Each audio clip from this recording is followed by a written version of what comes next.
is I will go ahead and share my screen. And just a forewarning, I guess, just to make this work today, I'm going to be going in and out of different windows, different files, PowerPoints, and then of course the text of the LDC, in and out of some maps, things like that, just to be able to show you everything as to what we're doing and how we've gotten to this point. So first, I want to go ahead and share with you a short little PowerPoint that I'll be going in and out of a little bit. So does everybody see that okay? All right, great.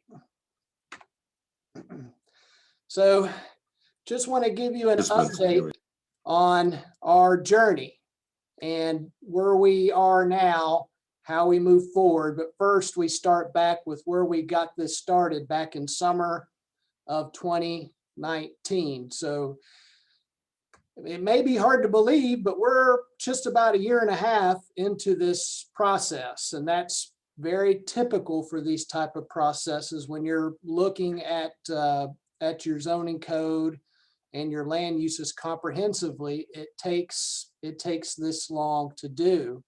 Now, Tracy may remember this, and I kind of hate that Brenda's not on the call yet, but when I got here, it was May 1st of 2019. And sometime later that month, we had a budget meeting. And at the time, the department heads were part of the budget meetings where they were having to get up and sit in front of the board and talk about their budgets. And so I just got here and of course was doing that. And I don't remember exactly what Brenda said, but she said, well, you know, I want a new UDO. And I got that message loud and clear. And so with that, you know, we're off to the races. So what did we do since that time? We started off in the summer with developing the concept, you know, thinking internally about, you know, how we wanted to build this thing, how we wanted to accomplish what we wanted to do. And of course, one of the big decisions that we made first off was, are we going to ask for help, i.e. have a whole lot of consultant help, have them be the main rider, the main driver of this, or are we going to take on more of that role ourselves? And so we decided to take on that role ourselves. And I'm very proud of that. You know, as I've mentioned several times, you know, how much of an undertaking this is, but you've got the expertise and the professionalism, and you've got a mix of many years of old and wise planning experience with Blair and myself, and then you also have a mix of young and eager bucks, I guess you could say, with some of our younger staff and some of the best and brightest around. And we mixed our talents together, and we created a document that we are very, very proud of.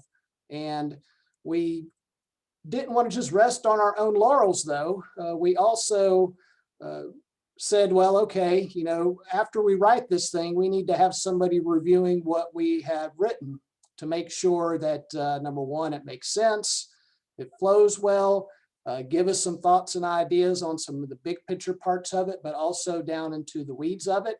So we did get some help on that end of it through a company called Orion Consulting. They are a planning firm that helps municipalities in all kinds of ways through larger processes and smaller processes. And what we agreed to is that they would review our written and give us feedback on it.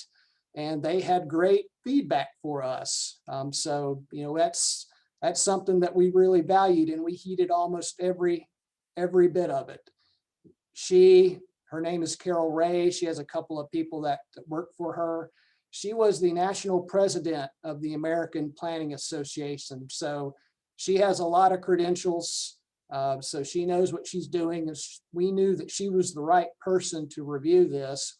And I happen to have a casual relationship with her from years past too. So that helped in that regard. regard as well. So we've been trying to rewrite a UDO for, I think, more than half a decade from what I've heard. Spent a lot of money on a lot of consultants in years past. And so this time around, we're doing it differently. And, we spent, instead of the upwards of $300,000 that we've close to spent over the years and provided nothing, now here we are with a product that we've spent our staff time on, time and energy. And then of course, just about $13,000 is all that's been spent on outside resources to complete to where we are now. So as we determined our growth strategy, we wanted to have our initial public input. We had that in fall of 2019. I'm sure each of you remember that because I think each of you were there. That was at the Nivens Price building right before the elections at the time. And that process really allowed us to hone in on the direction that we wanted to go. And then we really hunkered down and started writing after that point, and spent the rest of the fall and into the winter. That was the big time when we were writing most of the code. So most of the bones of this code was created back in the fall and in the winter of this past year. And of course, we presented to you the results of the public input and then our entire growth strategy and concept development back at your retreat last January. So that was your first big decision point to make sure that you had a comfort level with what we were doing and to continue to move forward. And thankfully you said yes. And so off we continued to go. We continued to write. Then in the late winter and into the early spring is when our consultant came in after we'd finished what we would call a first draft. She reviewed that draft, and as I mentioned, we had a lot of things, a lot of advice that she gave us, and we heeded. So we incorporated that in there, and then worked on other revisions and other things that we saw along the way. In the summertime, we had our advisory board reviews. Our planning board and board of adjustment took an extensive review at each chapter of the code. We incorporated their comments into this as we saw fit, and they were quite good comments, most of them. We continued to do revisions and research through the summer.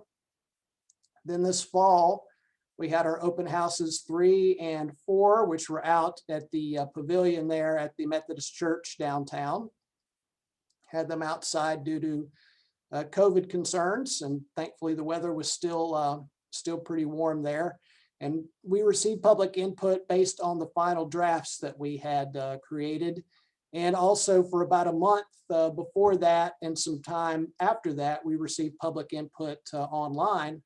And as you'll see in the zoning map and some things that I'll point out when we get to that point is we did have some input from people online that wanted to zone their property differently. And we looked at each one individually and were able to incorporate those requests where we thought they made sense.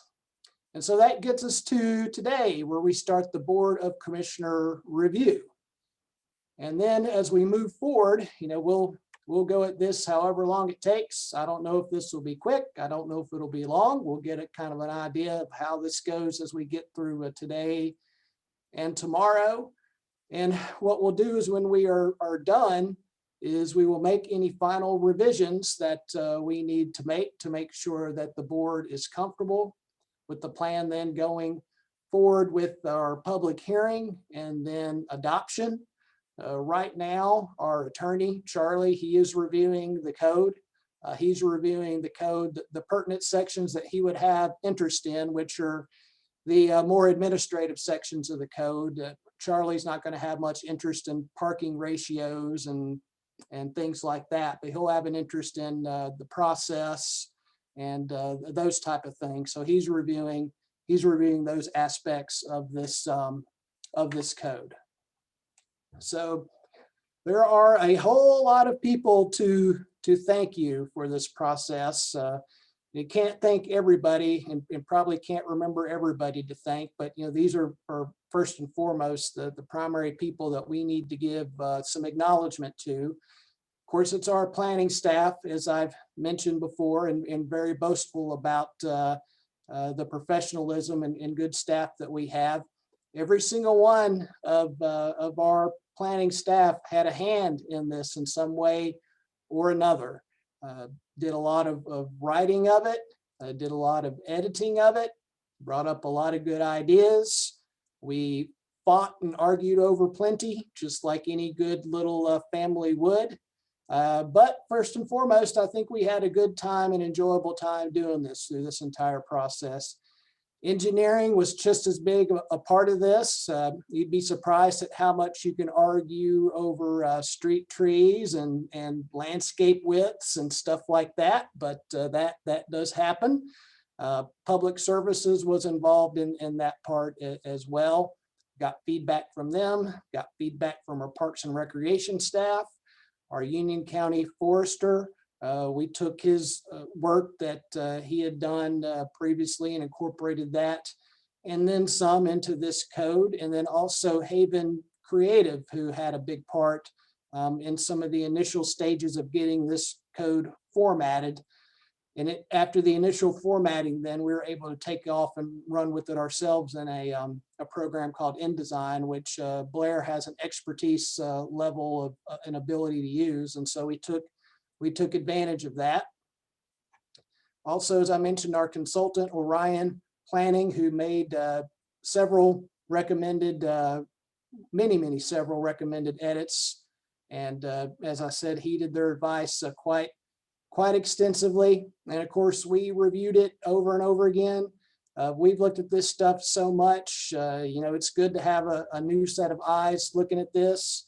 So as we'll get started here in a few minutes, and of course, want to thank our advisory boards that had a part in this, the planning board and the Board of Adjustment and their summertime reviews. And then of course, lastly, we want to thank the Board of Commissioners. You just really, I can't say how much that I appreciate your support through this process. And it's been a long process, and your patience with the process, but most importantly, your support for us to get to this point. I think everybody feels the same way. And I'm truly sorry if I've forgotten somebody significant, but trying to remember everybody that we need to thank through this process. Lastly, I'll say I want to thank the public too. We had a lot of good comments online, recommendations, requests to change their zoning. Had a lot of good feedback from the public input sessions to get us to this point. So it really was an entire group effort. So what do we have now? We have 13 chapters in a new LDC. It's just under 300 pages. So what we have done, we have tried to simplify the code. We have tried to make it more understandable, less having to flip back and forth all over the place trying to find what you need to find. And most of all, we just want to have a good code that has good standards, strict but fair, reasonable standards, flexible to a certain extent, but gives people opportunities to do what we're trying to guide them to do. That's really the whole idea of this. So we originally had in our UDO, or still do, I guess, 21 chapters. In this new LDC, we're refining that down to 13 chapters. And then, of course, as we move along, you'll see the difference in the zoning districts and how they work and all that good stuff. So where we're going to start with today is chapters 1, chapters 4, and chapters 5. So chapter 1 is your general provisions. It's kind of a catch-all, setting the stage. Now, how do you interpret the ordinance? Who gives you the authority? All that kind of good stuff. Chapter 4 and chapter 5 are really the meat and bones of the ordinance or of the code. It establishes the zoning districts, the dimensional requirements that we use, and then other general use type regulations. And then chapter 5 is the subdivision regulations. So with that, I'm going to escape out of there, and I'm going to pull up the code itself.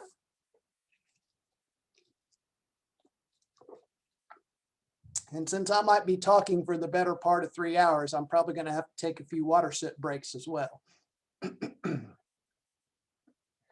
But, you know, just another couple of quick kind of very general comments, and this can be attributed to Hayward Creative. We wanted a very simple but sleek design for this product, and this is what they suggested, and I thought it was great. You know, it's got our ratio modern scheme as well as some of our colors, but then it also has a nice black and white map aerial photo of downtown of Waxhaw. So I thought that was pretty cool.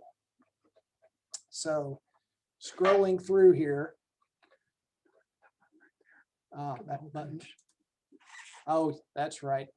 Blair gave me a good point to change the setting here just so you can see, and then go back to the other setting. We can go back and forth here, this way and that way as we need to. But so this is how the table of contents looks. One thing you'll notice here is the watermarks in the back. We wanted to do some cool, and these are just some cool little design features that I'm showing you. That's a train. You'll see in some other parts of the ordinance, we have watermarks of the water tower and the bridge, things like that. And of course, we have the table of contents and how that's sorted out. But right here in chapter 1, and this is also a big part of the design, is at the very beginning of each chapter is wanting to have on the left-hand column what each of the sections are to guide you. And as you see here, got 18 different sections.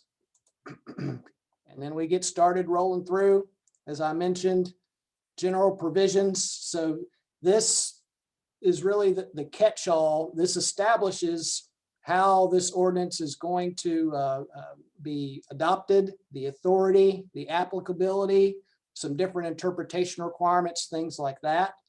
So we'll start rolling through. Section 1.1 is the establishment, title, and effective date. So this is basically saying, you know, this is the new code. They will be referred to as regulations, code, ordinance. So any of those words basically mean that this is the land development code and how we'll be moving forward with it. As you're writing code language, sometimes you use the word code, sometimes you use the word ordinance, sometimes you use the word regulations. So it's just establishing that. Section 1.2 is the authority. We are given authority to write and enforce a code through the North Carolina General Statutes. That's really all it's mentioning. This is the first part here where it mentions 160D.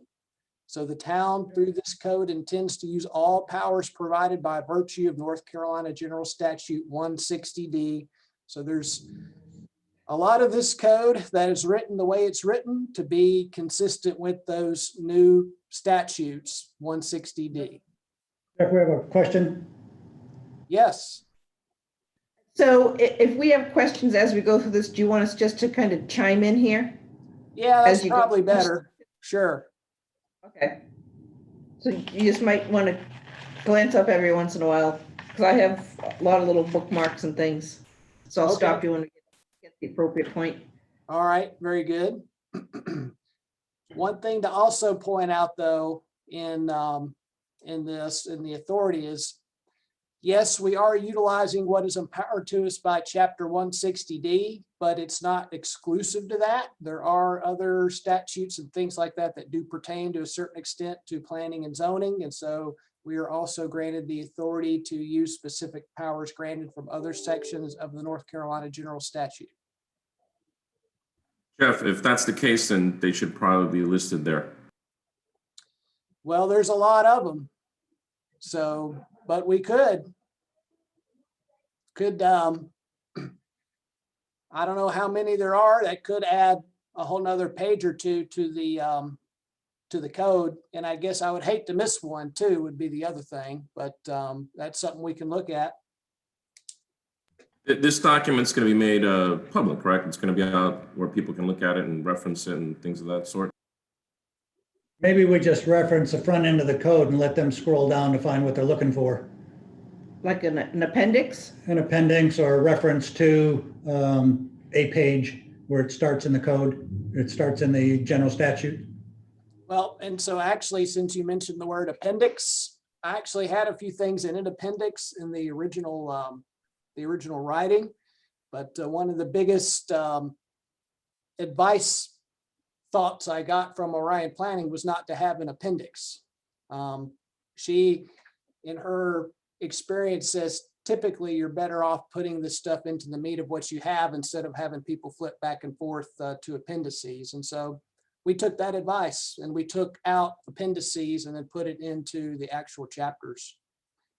Like, Are those for going to be in the instance, form of links? well, electronically they would be, but on the hard copy, they'd just be at the back of the code. We had, for instance, we had the table of permitted uses as an appendix. I had the planting species list as an appendix and a couple other things. And she recommended that we do away with that. And so we heeded that advice. Jeff, Yeah, if I I can know say, there were no items that were unusually large that would really interrupt the document. And that's oftentimes how you'd want to use an appendix. In our case, the table of uses, it's a few pages, the plant list, it's a few pages, but it doesn't really send you off into another world. I mean, it's just part of the document and it doesn't really interrupt it very much. It keeps it simple. Jeff, just to, I don't know if this is the right place, and it goes back to Commissioner Morey talking about hyperlinks. Is there a way maybe in the front of the book where we have the code contents, is there a way to put all these sections as hyperlinks to bring you to those part of the document? That can be done in the PDF, yes. Yeah, we would plan to do that when we offer it up online for people so that you don't have to scroll through the entire code to find what you're looking for. I very much like the idea of hyperlinking everything. So if you want to see something specific to parking, all you got to do is find the section that's on parking and go there, and you don't have to scroll through 200 pages to find it. Usually that works best once the document is completely done, and then you go back and add the hyperlinks rather than doing it and then having to re-edit them because you're re-editing everything else. No, that's great. It's good to know that we're going to plan to do that. I think that'll be hugely helpful to people. Mm-hmm. So we've got section 1.3, which is our purpose and intent. And I do want to read this a little bit. You know, the purpose of the Land Development Code is to provide clear and detailed direction for achieving the goals and objectives of Waxhaw's long-range plans and legal standards for the proper development and stewardship of property in the town's jurisdiction. So while no set of standards can assure complete and perfect health and safety conditions in all circumstances, the adoption of carefully considered standards are intended to create a consistent and desirable quality of life environment for the community as a whole. I mean, that's really what we're trying to accomplish. So, and then breaking that down a little bit, some of the other things we're trying to accomplish, certainly not limited to these, but some of the big points: responding uniformly and consistently to all planning and development matters, promoting the health, safety, and general welfare of the Waxhaw community as a whole, while providing appropriate provisions to guide development and redevelopment of land, guiding the growth of the town in a manner that creates a safe, healthy, and beneficial environment for those living, working, and playing within the community, encouraging the use of best practices in planning, transportation, and urban design concepts, requiring appropriate development standards to preserve and protect property values in order to secure the physical base for public services, and ensuring adequate and economical provisions of necessary public services caused by and attributable to development or redevelopment of land. So those are the big picture things that we're trying to accomplish with this code. Now, I mean, there's a whole lot of other small picture things, but this is the big picture here. This is establishing, what we're doing and why we're doing it. As far as applicability, section 1.4. So, these regulations govern the development and use of land within the town's jurisdiction. So it's important to use the word jurisdiction and not just town limits, for instance, because by North Carolina code, we are allowed to establish zoning and subdivision standards outside of our town limits. Now, right now, we do not do that, at least not yet, but obviously we're trying to work with the county to establish some ETJ, and hopefully we will be able to accomplish that in the near future, sometime next year after they complete their comprehensive planning process too. So our jurisdiction would include not only our town limits, but also any ETJ that we would be able to work out with the county at that point. So this applies to all land, buildings, structures, and uses owned, leased, and otherwise controlled by any district, county, state, or federal government agency. So that's what this code applies to.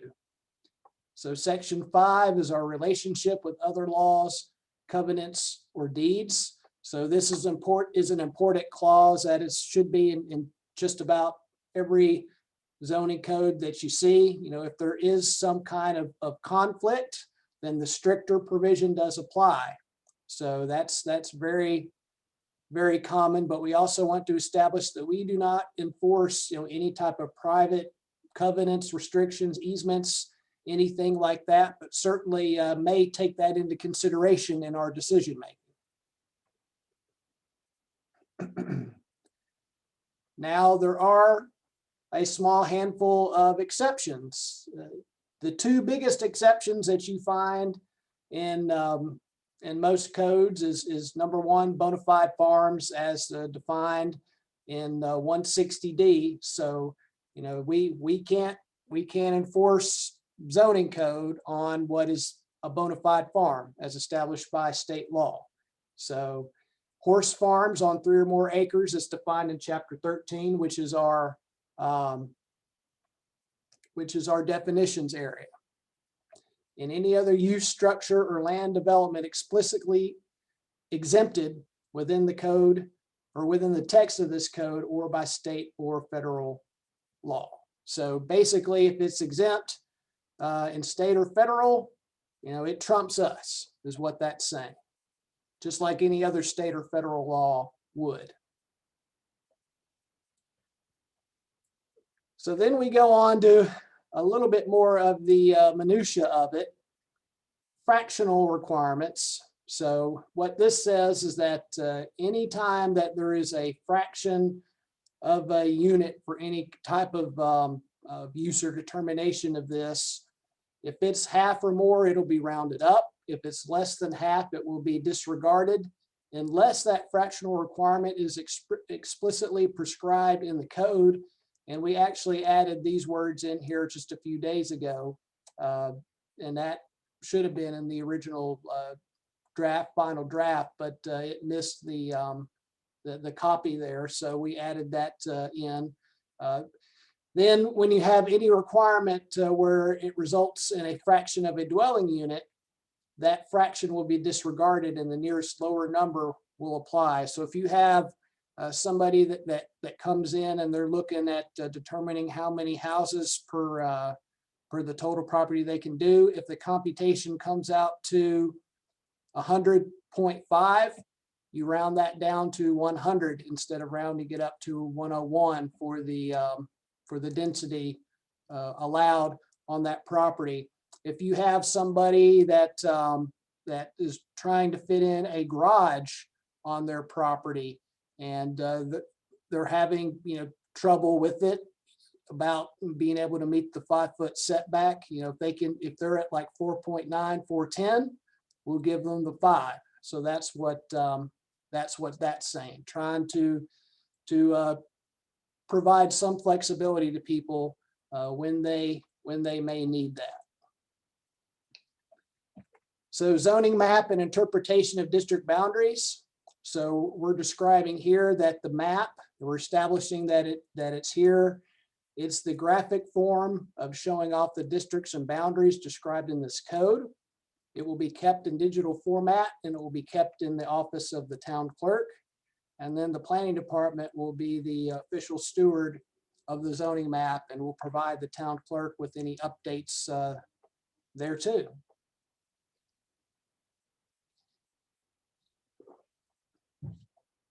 So then we talk about interpretation of the boundaries. So, you know, anytime you're looking into this stuff and where boundaries come together, you have to have some rules and standards for how you interpret them. So we're trying to establish a few little ground rules here as we move forward. So where a boundary line is located within a street or alley right-of-way, railroad, or any type of utility line or easement, or maybe even a stream, we would consider the center line of the stream to be where the boundary is.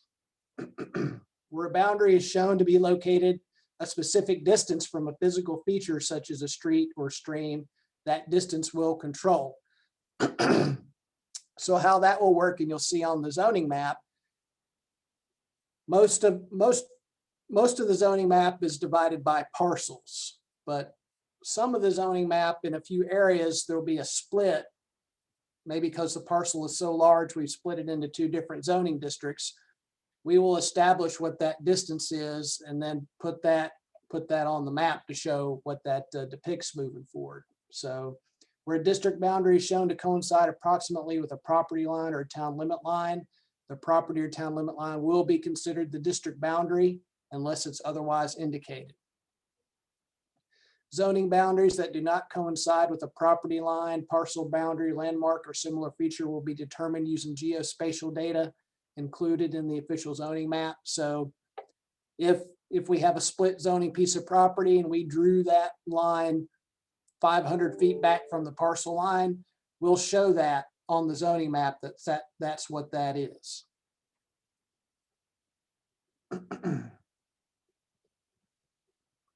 So then we establish who maintains and updates the ordinance. So, and it's the zoning administrator. So we'd originally had a planning director in there, changed that to zoning administrator a while ago, but missed that in the final draft that you have. So we changed that back to the zoning administrator is what it should say. The zoning administrator is responsible for revising the official zoning map. It can only be updated after an official action as detailed in Chapter 3 of the code, basically meaning that the Board of Commissioners authorizes the change in this code. So the zoning administrator administratively, yes. I'm sorry, I believe Commissioner Simpson has something. Hey, Ann. Hey, is the zoning administrator the same as the planning director, or is that a different person? Right now it is. It may not always be that way. So, but I am the zoning administrator now. I was appointed the zoning administrator. I think the first day I was on the job by the then town manager. There's a whole lot of different ways that can work. In a smaller organization, I think it's fine for the director to also be the zoning administrator. Sometimes as you get larger and bigger, it's not bad to have that divvied up into a different role and somebody else having that responsibility of being the zoning administrator. I think it might also help on the very last page of this code, page 292, we have the definition of zoning administrator. And that's just one of many times where the definitions really come in handy. If somebody doesn't understand what that is exactly, if I could just read it, it's very short. As Jeff flies to it, zoning administrator, the person appointed by the town manager to administer and enforce this code. This person may also delegate any of their duties to appropriate departmental staff. This person may also be referred to as the administrator. So I think what's key there is that it's not all, you don't have to always just track down one person. Anybody who has been given that responsibility in the planning department can act as the zoning administrator to make determinations that this code refers to. It's I also have, important to remember, though, that this code is a black and white code. And the reason why you need a zoning administrator is because just about every single plan, every single thing that comes in, there's something on there that is not black and white. There's always shades of gray. So you have to have somebody that has the authority to make a call on something that they are administratively authorized to do. And In this some of is, the text, in some of the text that we have here, many times it refers to as the town will appoint a zoning administrator or something. Do we want to make that more clear? Or is it that specific to be the town manager to appoint some of these? Because I read it as going forward, there's several references as to the town will appoint. And so I want some clarity if we can, or if it's somewhere else. It's kind of like in 2.13, whatever, just going on another subject, but it says the town shall appoint a chief building inspector, the town shall appoint a public services director. I would assume, and I don't want to make that obviously, but I would assume that would be the town manager and not the board. That's correct, yes. So going forward in, this is already in section 2, but I just noticed that and wanted to bring it up since we're talking about it. Okay, thank you. so is the recommendation that we change in those places, and I know we'll be looking at section 2 soon enough, but changing where it says the town to say the town manager? Town manager, yes. Okay, I would think so. Again, if it's not appropriate, then definitely not, but it seems throughout the entire text, through the entire book, it refers to the town. And I would just want to be more clear on that.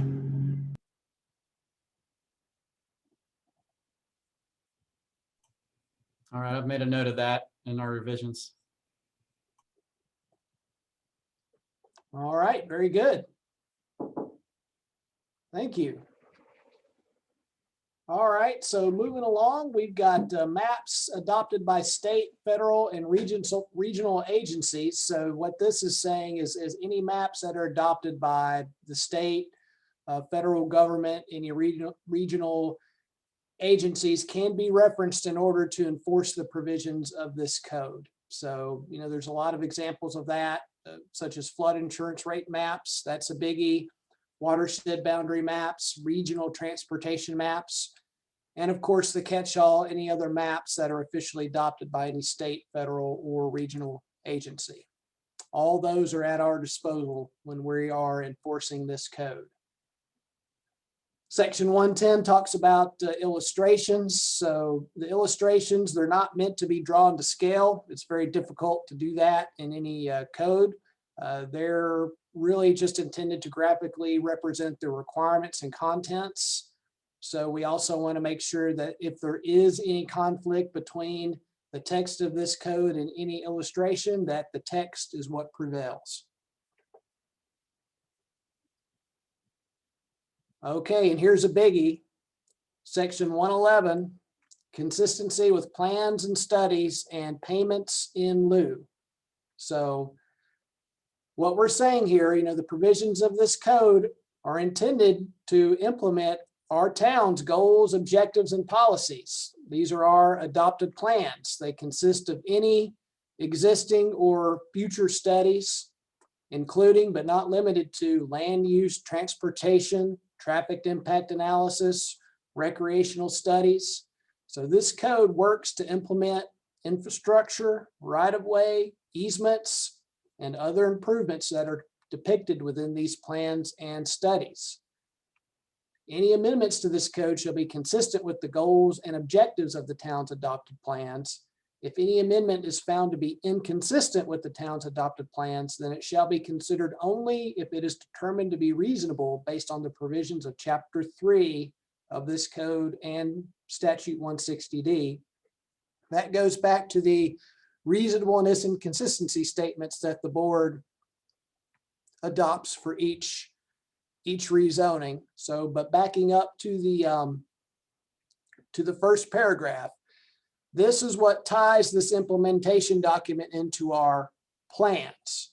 Now, we just adopted an MTP, as Matt and Charlie like to chuckle about a lot, But if we have a plan that comes before us and it adjoins some project that that is on the MTP, then we look on that plan and we look to see what parts of that could reasonably be implemented as part of this site plan review.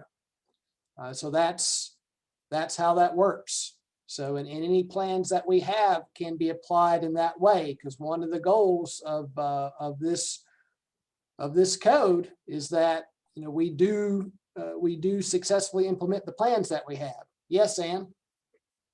So the question about some of the plans, I know the town has in the past paid for and developed multiple plans.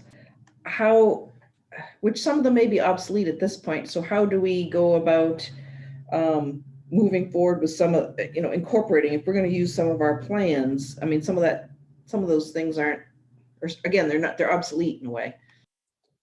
Well, right. So number one, we use the ones that we know that are current, like what will be our future land use plan readopted this winter as we move through this process. The master transportation plan will be another that we just adopted. Any parks plans of the comprehensive pedestrian plan, we're about to embark on that update as the DOT is finally released that money. So, for example, if somebody wants to develop the Howie parcel as an example, and there's a greenway showing through there, so we can incorporate that into the site plan because that was part of the adopted comprehensive pedestrian plan. So that's what section 111 has given us authority to do. Now, of course, there are some instances where that could be infeasible. And so what we're saying, if for some reason that is infeasible, then a payment in lieu for those improvements may be accepted by the town. So that payment's equal to the full cost estimate of whatever those improvements are, or what their portion contributed to that improvement would be. So, and you're using them exclusively for transportation and recreation improvements. So you also have the next line that says a payment in lieu for improvements associated with adopted plans and studies may be accepted by the town when one of the following criteria is met: circumstances that would cause the construction of the improvements to be impractical, or the town is committed and funded for the same improvements as part of one of the town's adopted plans and capital improvement projects. So for example, the preserve and the the roundabout there, the developer provided a payment in lieu to pay for what their impact would be to that roundabout. So this code establishes the ability to do that. Our UDO does not, but we were able to catch that through the conditional zoning process and make that a condition. So whether or not it's a development that has to get approval from the Board of Commissioners, or if it's just a permitted use by right and is allowed to get administrative approval, this allows us to catch that and be able to require those improvements, whether they install them on their own or whether they provide us a payment in lieu. Jeff, so right there, when you go back to under that paragraph A and B, there needs to be a space between that to keep the formatting consistent. And then the other question I have about that under B was, it says the town's committed or funded. What about if the town hasn't committed, but let's say it was like NCDOT. So as an example, I know like Highway 16 is supposed to be widened. And so some of the developers as part of the TIA is supposed to make improvements, but they say we're not going to make improvements there because it's already slated through NCDOT. So does there need to be something to consider for that if it's funded through another entity? Yep, that's a good suggestion, Ann.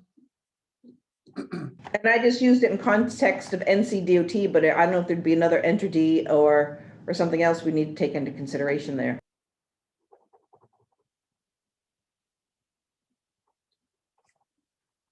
All right. Section chapter 1.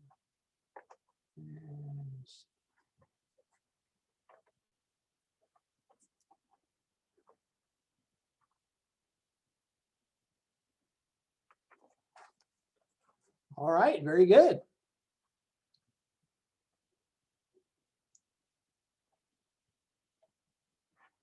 So then we've got section 112, which is interpretations of provisions and / omissions. So the provisions of this code are considered the minimum requirements for protection of public health, safety, and welfare. So we're establishing that this code will be liberally interpreted in order to further its underlying purposes. And in all cases, the highest standards shall be applied. We're establishing that there's a definition section that's chapter 13 at the end of the code. Now, we're not defining every single word that's in this code, but the ones that we think somebody might want to get some more clarity on what it means. So the omission of any specific use, dimension, word, phrase, or other provision of this code shall not be interpreted as permitting any variation from the general meaning of intent of this code. So wanted to establish that as well. And so here's one of the important legal paragraphs that any code should have is severability. So what this says verbatim is if any provision of this code is declared invalid by a court of competent jurisdiction, it is hereby declared to be the legislative intent that the effect of such decision shall be limited to that provision or provisions that are expressly stated in the decision to be invalid, and such decision shall not affect, impair, or nullify this code as a whole or any other part thereof, but the rest of the code shall continue in full force and effect. So what that means is if we get sued for some reason and part of this code is found to be invalid, it doesn't invalidate the whole code. It's just whatever part of the code was found to be invalid. So that'll be one of the Charlie things he looks at most, I'm sure.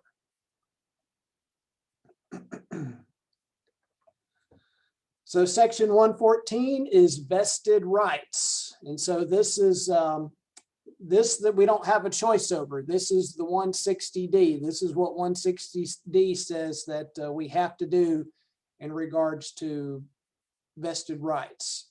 So they're grouped up into three different categories. So you have some that are within the 1 year category. That's administratively approved projects. So that would be projects that have a site plan approval and have some type of administrative permit approval that they need or require. You have 2 years vesting for major subdivisions, conditional zoning projects, and special use permit applications. So, for instance, somebody comes to the board, gets an approval for a major subdivision. They have to have permits and get started on the project for it to remain vested. If they let that project go dormant for more than 2 years, they would be subject to getting or needing a new approval from the board. Now, 7 years. So Jeff, I just want to make sure I understand what you're saying. So depending on the type of a project, if something was administratively approved, they have 1 year to get under A, they would have 1 year to get it started. Yes, that's correct. So right now, I think if you went and looked under the planning projects for the town, we might have things that have been approved years ago. They can't just based off those approvals move forward with that? Or once we adopt that, these would go into effect? So if they have not received any permits, depending on what type of project it is, then no, they could not. If they've started a project, then yes, they could. So a good example of that is Prescott Village. Now, why were they able to continue with their conditional use permits and such? Well, because they got the original permits to clear the land, start moving dirt. That allowed them to vest themselves into the project. You don't have to do much, but you do have to do that to vest yourselves. If you do not do that, then you run the risk of not vesting your project. Okay, so I understand. So something, if I'm building a major subdivision and I get approval, I have 2 years to get the permits and get something started. That's correct. So now if you have a larger. I drop down Jeff, anyway to, back to what Ann had just said. I mean, I think you're gonna cover that next. When we talk about a major subdivision, we'll talk about MPCs and you can address that in C. Yeah, so next we have C, which is a multi-phase type development. So where this will come in for us will be primarily through larger scale rezoning processes where we utilize our conditional zoning mixed use district. So any multi-phase developments containing 25 acres or more, they have 7 years to complete their to start their project. So you can allow it to be multi-phased, but any type of larger complex project gets more time to maintain their vesting.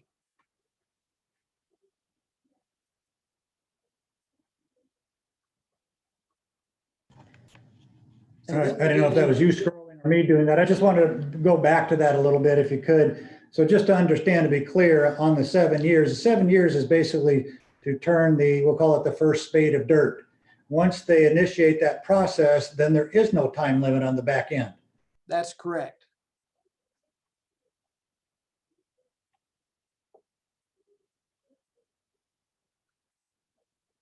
So section 115 is transitional provisions and permit choice. So what this is establishing, I mean, if you have an approved project with the current UDO, then you are allowed to continue to move forward with that project as long as it's within the vesting period.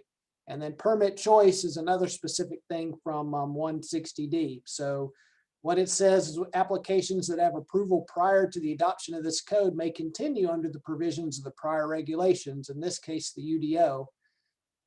These approvals may proceed with development as long as they comply with the provisions in existence at the time of their approval. Applicants with prior approvals may seek approval conforming to the provisions of this code.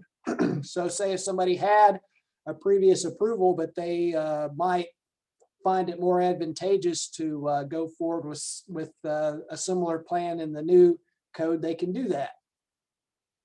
They just have to resubmit their application. So also, if a regulation changes after an application is submitted, an applicant may choose which regulation to adhere to and complete their project under those regulations. So that's something that protects an applicant by state law. So say somebody submits something to us right now, and we're not able to complete the review of it until the new code is adopted. This is protecting that applicant in a way that they can choose either to go by the old code, which would be the UDO, or they could choose to go by the new standards in the LDC. Only if it's. And that's their choice, right? That's their choice. And that is state law. That's state law protecting private property owners and such in that way. So we unfortunately don't have a whole lot of say in that one. And of course, the last sentence is if an applicant lets their vested right lapse, then they will be subject to a new regulation. So as we talked about, if they have a subdivision, they get approved by the board, and 2 years goes by and they haven't done any movement towards getting permits, doing anything in the ground there, then they have to go back through the process again, the approval process. So section 116, approvals run with the land. So unless otherwise provided, this code runs within the physical boundaries of the land. We're not permitting it based on the person or the owner. It runs with the land.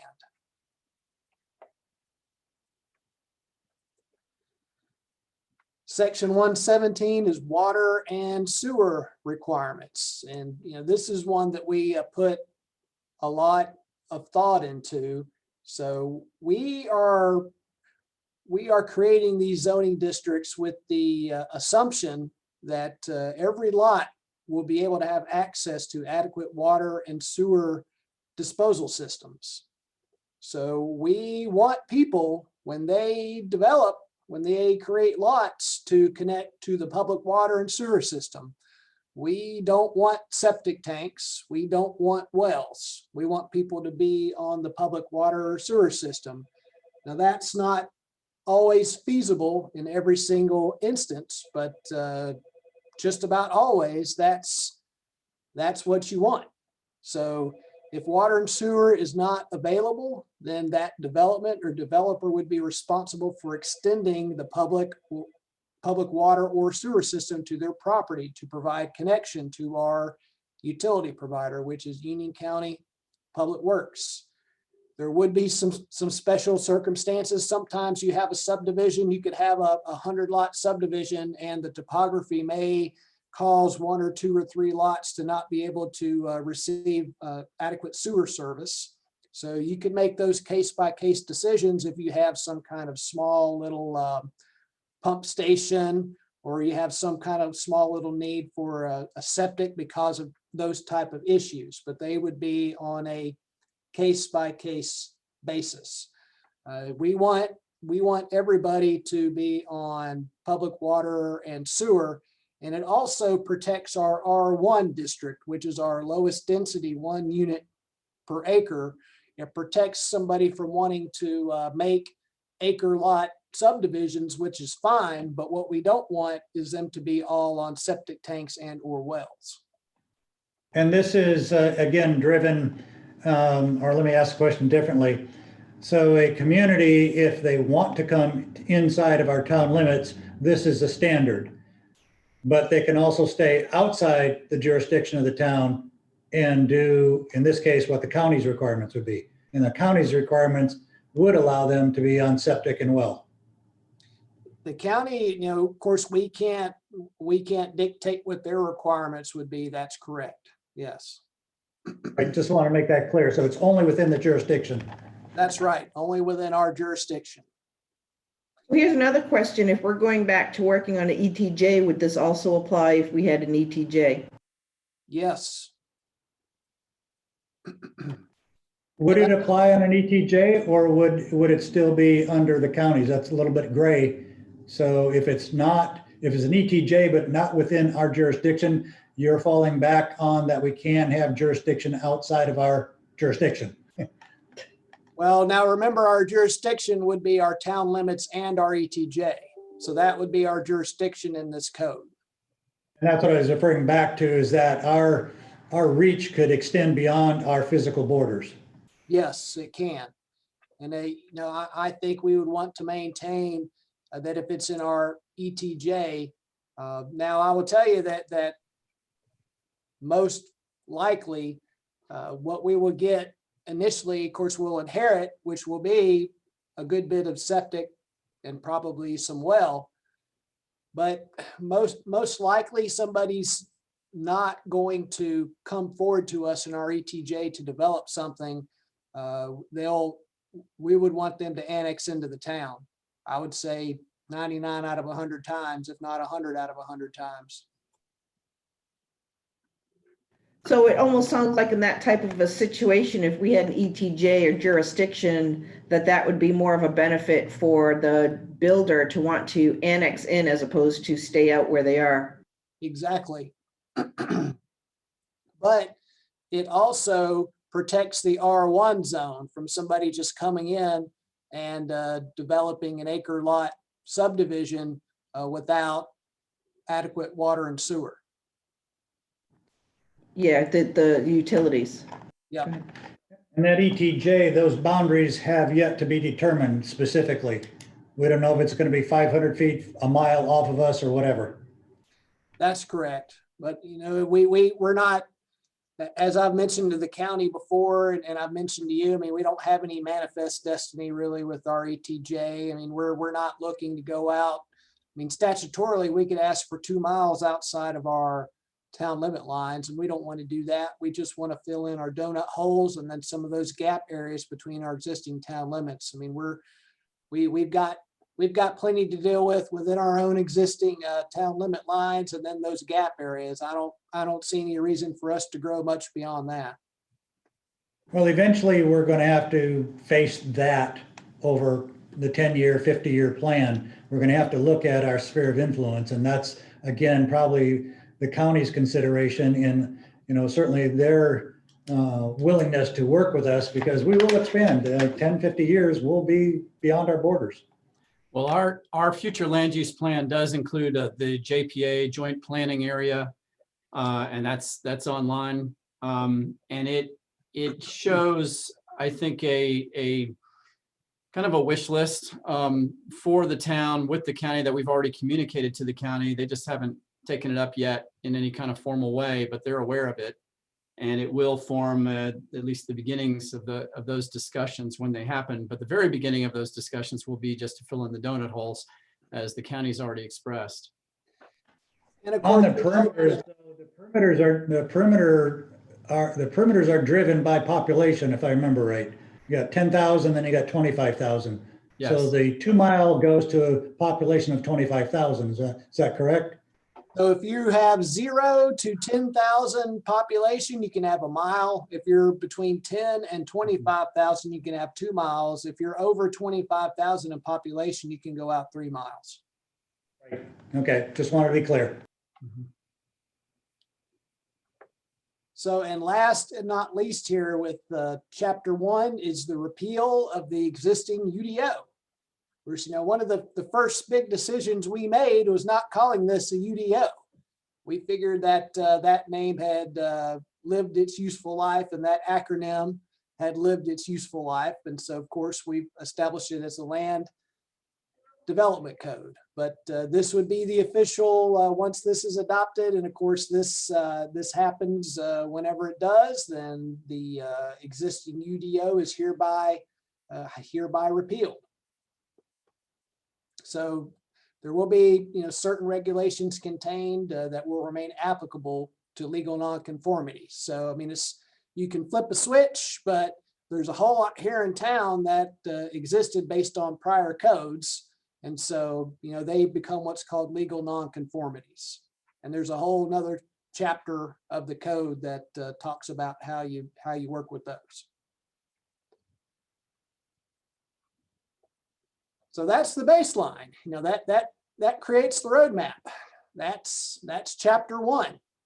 Anybody have any other kind of global thoughts on that? Any other things to suggest or discuss?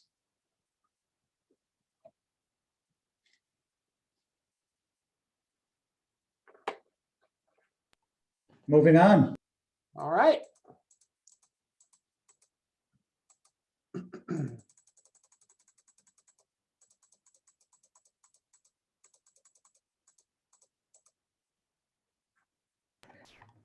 Jeff, as we go through chapter 4, you might want to stop every little bit because I have lots of things flagged. Okay, will do. Pedro, you look scared when I said that. I was just wondering why you hadn't brought them up back then. So chapter 4, we've got it divided up into 7 different areas. So section 1 is the base zoning districts established. Section 2 is conditional zoning districts established. Section 3 is overlay districts established. Section 4 is the dimensional requirements. Section 5 is general use regulations, which is a whole lot of hodgepodge of different things. Then we have the table of permitted uses as section 4.6, and then section 4.7 is special requirements for certain uses. And I'll tell you and show you how all that works when we're looking at different projects. So as you may know, and I think I've mentioned a few different times, our UDO has 17 zoning districts.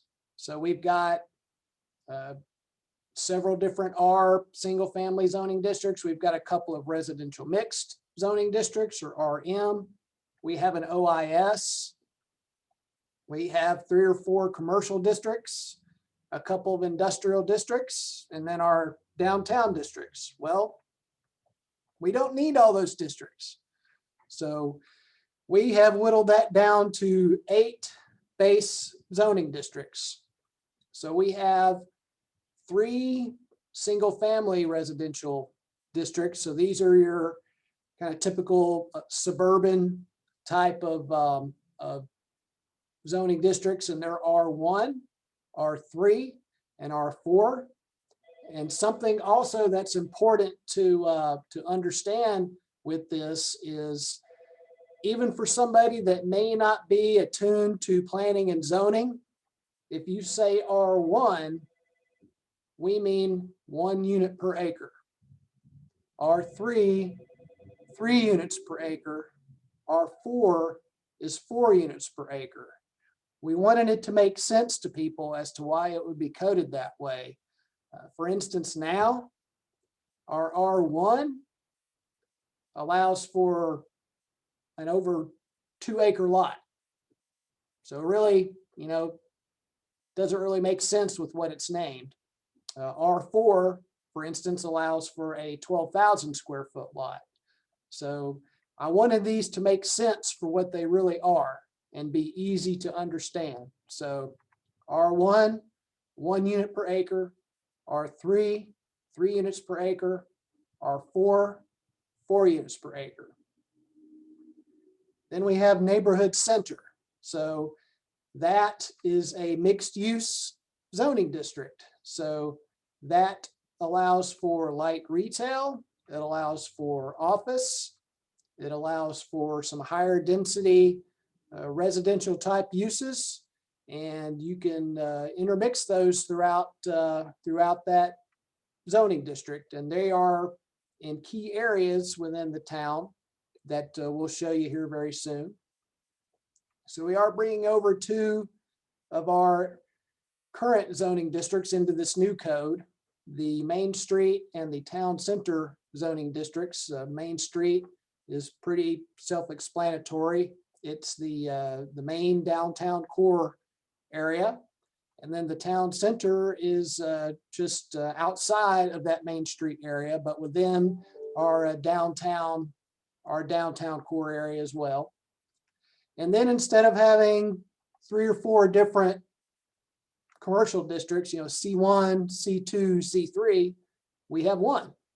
We have one, the corridor commercial district, and that is primarily up and down Highway 16. So you could think obviously the Lowe's area, the Harris Teeter area, that's where your auto-oriented type uses are. This is the most liberal of our commercial zoning districts here.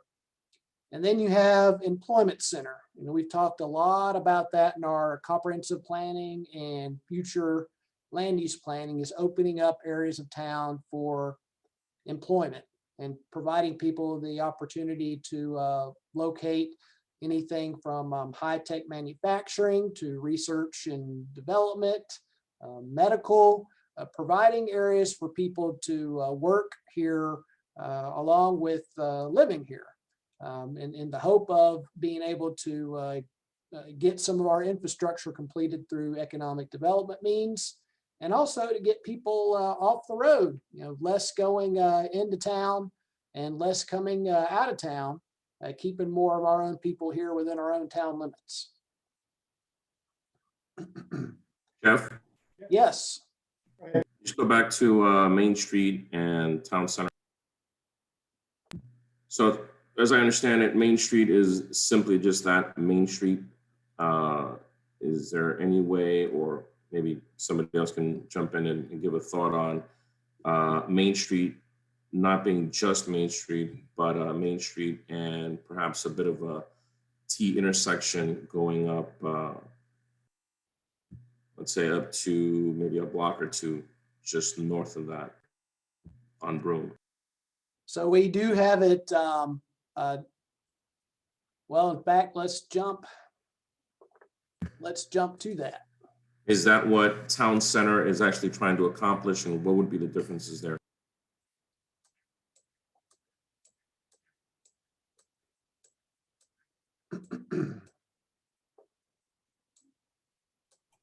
Actually, our Main Street does go up a block. It extends all the way to Price Street. It doesn't make a T, it makes more of a, as you can see, more of a square. So the downtown core is really 6 blocks. So right here, this is Dream Chasers at the intersection of North Providence and North Main. So you've got this block, you've got the block just west of 16, and then the next block after that, which is Nivens Price. Of course, you go across the street. Of course, this quadrant here isn't really the older established downtown area that we had turn of the century, but people still consider that to be downtown. Of course, then you got the candle shop that's right here, and then the other uses on down the line here. Then the next quadrant just east of 16, that's where Maxwell's is, for instance, the Mona building. And then just east of there, this is the Women's Club right here. So this is what is established as the downtown core that most people know it by. And so to get into a little bit about what Pedro's asking, we said, okay, do we want to look to zone anything else Main Street? Do we want to grow our Main Street with that zoning district any little bit, any direction? And so what we looked to do is we actually added the block north of there into the Main Street zoning. Right here, this is the Tap House, for example. That, you know, I guess this is an older aerial here. That's where the farmer's market used to be. So, and of course, this is the church. So if something ever happened to the church, you know, say the church moved for some reason, not very likely, but it is possible. Things like that do happen. If somebody looked to redevelop this whole quadrant here, they would have to adhere to the MS zoning district standards. So did we want to look to move this a little bit in a little bit one direction or the other? Yeah, we talked about that, you know, trying to extend that downtown core just a little bit, you know, not a lot, but just a little bit. Now, beyond that is the town center.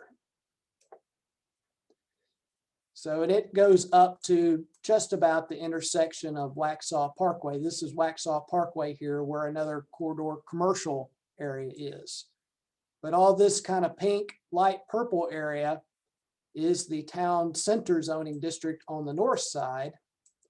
And then we have it established just east of there too. This is the mill on Main, and then some of the other residual properties from there. So the difference is, and we'll get into the residential in a little bit, but the description of the Main Street district. Main Street zoning allows for the development of traditional Main Street type buildings at a scale consistent with the historic downtown core on North and South Main Street. This district allows for a wide variety of storefront retail, eating and drinking establishments interdispersed with artisan studios, general office, as well as upper story apartments, just like it was at the turn of the century.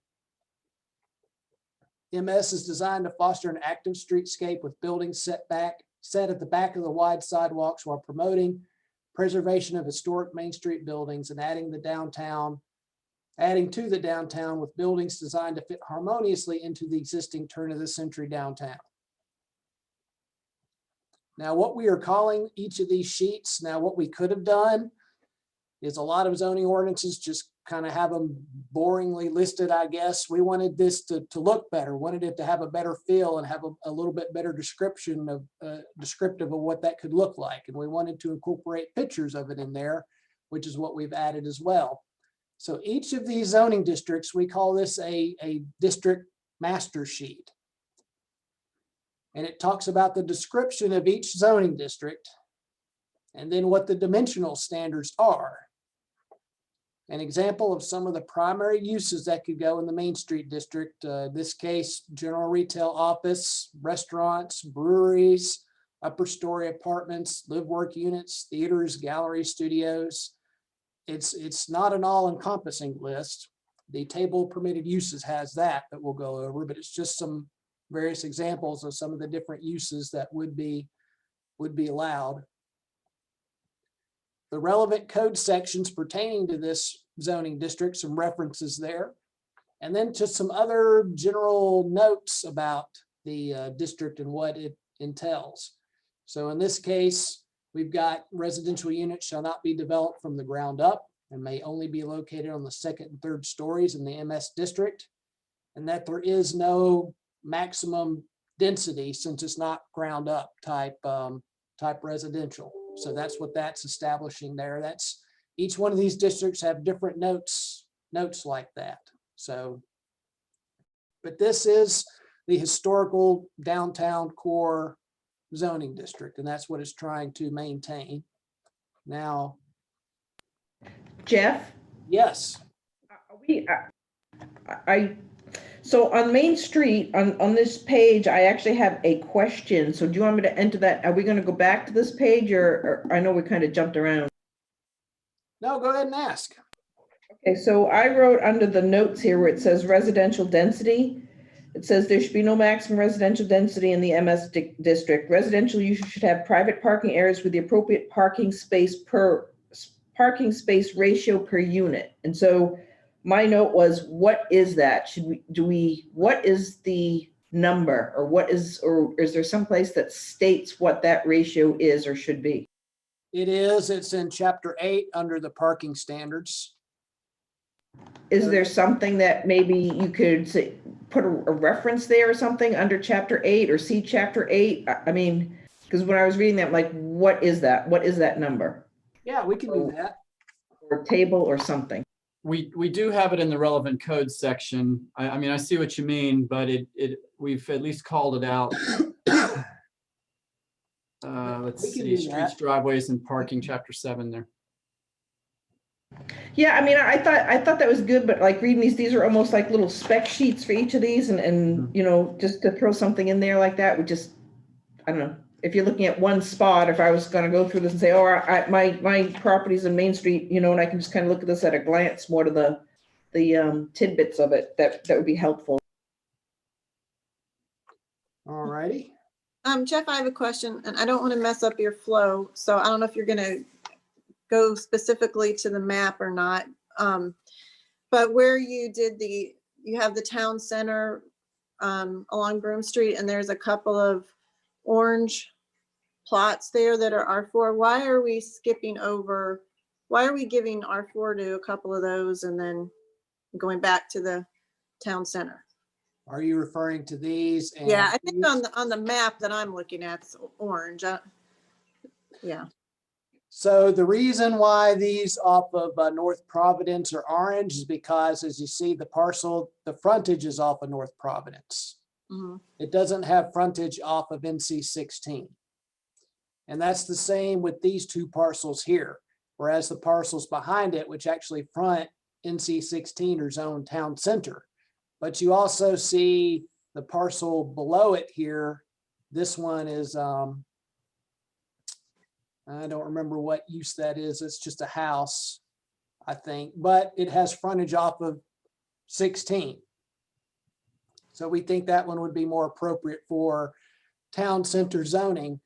We had a little, I guess you could call it a neighborhood forum with folks that lived out there. And they, as part of the public input process, they very much wanted to see this area stay single family residential. And they, particularly on the west side here, they expressly asked for those to stay residential, and then we obliged them with that. I think when we explained to them why we wanted to have the ones that fronted 16 as town center, I think they certainly understood that, but we listened to the public input that we got there, and we zoned the ones that don't have frontage off of 16 to R4. And this is in keeping with one of the principles that we tried to employ throughout the rezoning process, and that is to not change zoning at the street in order to, in every case we can, have the street have a consistent character on both sides. but to more often change the zoning mid-block so that it changes at the edges of the backyards. And that is, that helps just keep that consistent character for the street. And we felt that was a pretty critical thing, and it's a pretty common planning practice as well. Okay, so then, so with that being said, if you look over where Howie Mine, I don't know what, and you have, where the two historical homes there across from like Dream Chasers, and then the one that's diagonal to that, you have them on the map as being neighborhood center. And whereas I'm assuming right now is that I don't know what, is that R1 right now? Or I don't know what that is right now, but I'm wondering, why would we encourage lots where there are historic homes? It's almost like encouraging a developer to come in and knock down these historic homes, when we consistently hear from our residents, they want us to maintain that kind of historic feel of downtown. And is there a way that we could keep those two lots residential so we maintain that historic feel? Well, so the answer to your question is, Tracy, is yes, we can. If that's what the board collectively would like to do. It's this particular piece of property here. The idea behind these two blocks and being directly adjacent to the main street was to provide an opportunity to have mixed use type development that could create another small little neighborhood center node adjacent to it. That was the idea behind it. But that's why we're going through this process. And as I've mentioned, I think several times, is that nobody's going to hurt my feelings on anything. I certainly don't expect everybody to agree with every bit of what we've done here, which is why we're going through it. So if you feel that should be something else, then we'll do it and move on. I think it could work with either district, quite frankly, either way. I think we also have to consider the ownership of those as well, since we would be changing that. I would certainly want to have their input directly. Well, what is it right now? Is it zoned UN, or what is it right now?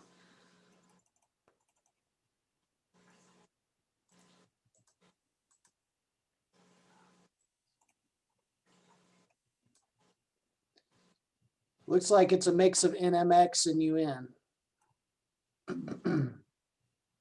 One of the blocks is Main Street. The southwest block, I think, is Main Street.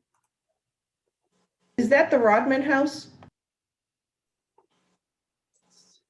So the Rodman House is zoned right now Main Street, and the block just north of that is urban neighborhood? I think that block just of north of that is NMX, if I'm looking at if I'm reading the colors right. Yes. So if we just put R1 on there, or residential zoning, it would. We would be Only changing the limiting- zoning. only Whereas limiting right those- now, what we're doing is more consistent with the current zoning. Very consistent. So if we change it to residential, it will only be able to be a residential usage. I mean, We'd big be down picture- zoning the property. It's So we would- NMX now, this one at at Price Street and Howie Mine. Neighborhood Center is the most similar one to what we had to that. This piece here, right across from Dream Chasers, is Main Street. Mhm. And our thought process there was actually to zone that down a little bit and change that to neighborhood center instead of mixed use. But that's not near as much downzoned as an R1 zoning would be. That's correct.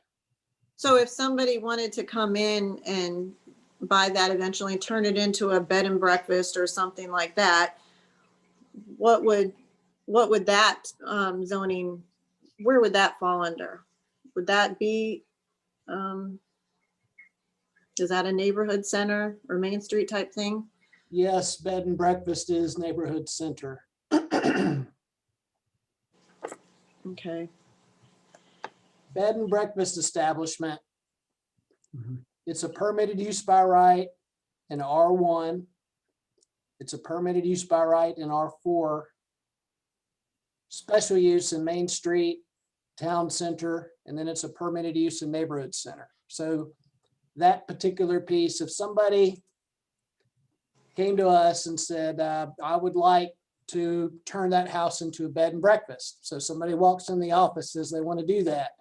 We would look at our code, say, okay, well, it's a permitted use by right. You were allowed to do this here, as long as they meet all of the code standards, they would be able to do that at that property.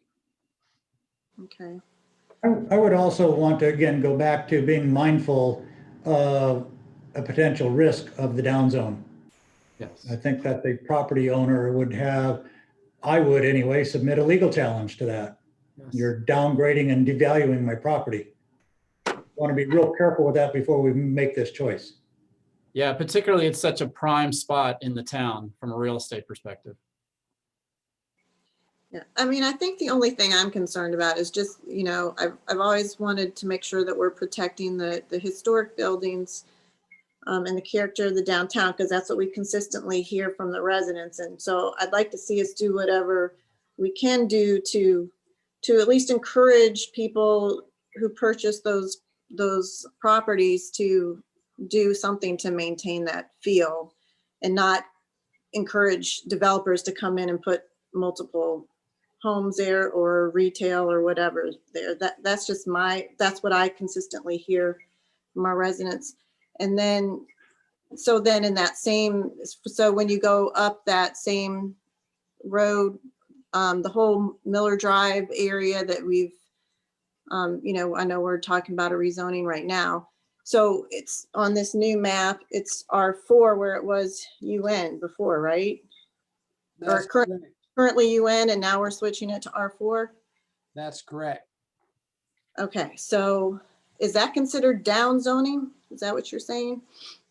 It is, but we've received, a lot of that is based directly on the meetings that we had with the owners and trying to meet with their wishes, and also carry out the things that Jeff had explained earlier when talking about the other side of the street. If, depending on the amount of interest, the best tool for accomplishing what you're talking about is a local historic district, Right. which we don't have. Well, and just a quick comment, I guess on upzoning and downzoning. I can tell you that just about every comment that we received about the zoning districts, they wanted their property upzoned, not downzoned. With the dozen or 2 dozen comments that we got. And I think for most of those, we were able to acquiesce that if they made sense. And Well, many of them wanted their neighbors downzoned, but not their own property downzoned. yeah, that's true. Okay. Okay, Well- that's all on that. Just, I don't know how the others feel, but I just would like to see us focus on that too as we're going through the zoning. So, and Jeff, then so you're saying, I'm sorry, go ahead, Pedro. I was just going to ask, I was going to add to what Tracy was saying. So you're saying that the only way to protect those properties is to downzone. Is that what you're saying? No. In order to protect the properties from a historic standpoint, and keeping the historic nature, you would need a local historic district, because you could keep it zoned residential. Someone can go in there, knock down the home that's there and build something larger. It doesn't protect it from being rebuilt or redeveloped just because it's that residential zone. Yeah, Blair's right. By state law, you are very limited in what you can enforce just by straight zoning on residential. It's different with commercial, but it's, commercial, as you'll find in our design standards when we go over those at a later day. It's very heavy on everything from townhouses to multifamily and then all non-residential. But you won't find, because we can't, you won't find it on single family detached because it's not allowed by state law. Unless it is in a historic district. So I have a question here. So it sounds like what you're saying, the zoning will not protect the historic structure or look or feel of the particular building, but that we would need a historic district that would do that. But something that I wanted to ask is, if we wanted to have a certain look or feel, could we impose a design standard? Let's say, because like the Rodman House is a beautiful home, but it's starting to get in disrepair. And what happens if it gets to a point that it can't be repaired and they needed to bring somebody to come in to redo it? Could we put some sort of standard on it so it would have a certain look or feel to fit into maybe with the character and the charm of what it once was? Because I mean, historic preservation is going to cost money, and to bring it back to maybe its glory days you'd have to have kind of some deep pockets, I think.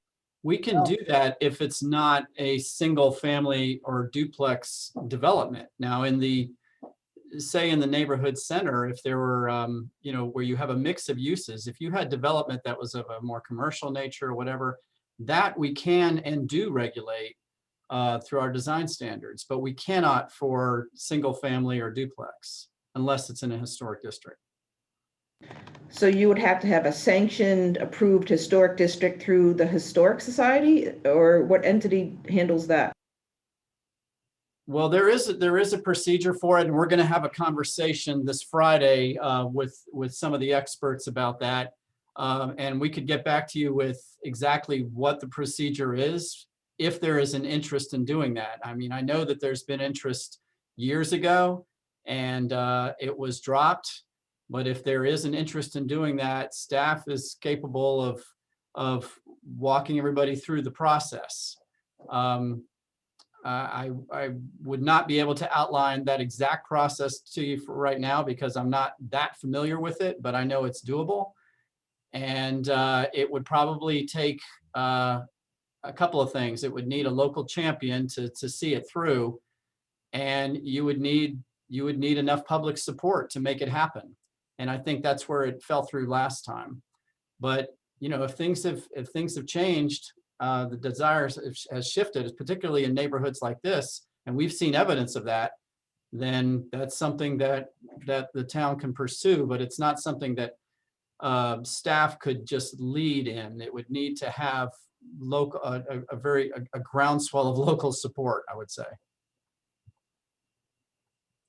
One part of it that would be a little bit fuzzy, it'd be interesting to see how something might be applied. So say that house wanted to change to a business, you know, turn into some kind of law office or something like that. Then you might be able to interpret that the design standards could apply, because then all of a sudden it's not residential, it's non-residential. That's So true. you know, it's a little fuzzy there some, but you can interpret it to be that way. What is the acreage of those two lots we're actually talking about? Like, could we put a R1 on that now temporarily until we decide if we wanted to do historic district? So that lower one is 1.8 acres, it looks like. And what's the one above it, Jeff? Yeah, almost 2.5. Right. I would not do R1. I mean, if you wanted to do it with an R, I would do R4.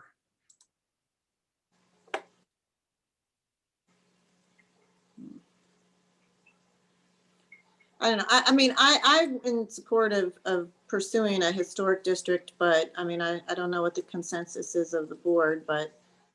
Well, and just a note on the R1 is I wouldn't look to zone anything internal to the town R1. Now, I think we reserve the R1 for the borders and kind of exterior areas that we haven't grown into really yet with our utilities. And you know, some of these existing large lots that have existed in the town limits for years, that's where I would encourage the R1 to be townwide.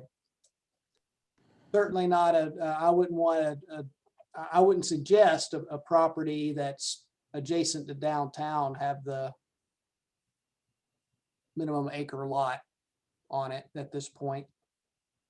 Well, that would be under normal circumstances, but wouldn't this, as far as a historic neighborhood, let's say, wouldn't that be a special circumstance?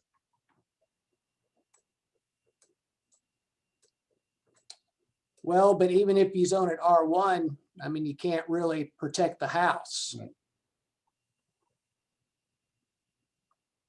Well, that's contingent upon the property owner selling it also, correct?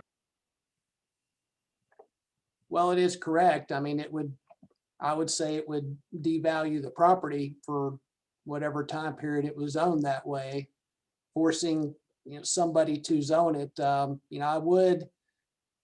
I think Ron is right from the standpoint, if you go from a downtown zoning district that it is now with the existing UDO to take it all the way down to R1, that could be something that property owner could have a big issue with, maybe not. But, there are certain, I don't know if it would get to a legal point, something like that, but drastically changing somebody's existing use that they have there to do a certain amount of liberal type things there to drastically take it down to that, I would be very careful in doing that. I'd like to ask, is the concern more about maintaining the existing structures or the existing density on those lots? In other words, is the real concern about just keeping those large areas of the land undeveloped? Well, for me, it was the structures. I mean, I think about things like downtown Charleston and Savannah, places like that, where those historic homes must remain. But I know you run into property rights issues there, but I mean, it's just something that as we're doing this, I want to do it right in the way the people want it. And that just seems what people want us to protect the homes. So If you're concerned about the structure of it, as you say, then it doesn't matter what R you give it. Right. As we talked about before. It's the local historic district that protects the facades of homes. Yeah, not the National Historic District that we have. That can't achieve that. And I don't know if those could be individually made into landmarks. I don't know if they would. I don't know. I'm not familiar with the thresholds there, but I'm not sure they would pass that. I don't believe they can.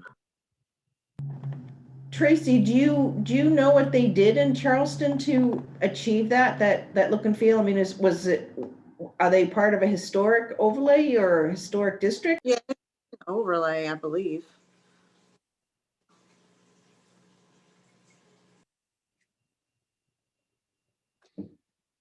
It probably is some type of local, it's got to be there in Charleston. I couldn't imagine it being anything different there. But yes, that is the mechanism there for, and it's specific to single family detached in this. I mean, it's the only use that we can't control, I guess, for lack of a better way to saying it, without some type of design standards. So Jeff, I know like we're talking about these two parcels, but I think on the other end of the block, I mean, we have the old hotel and things going in that direction. Wouldn't those properties over there need to be considered too, maybe in the overlay? Well, there's a lot of different directions and areas that you could go. You could certainly go further down West North Main Street. As we're talking about, there are some homes there. Some of them now with the neighborhood center zoning.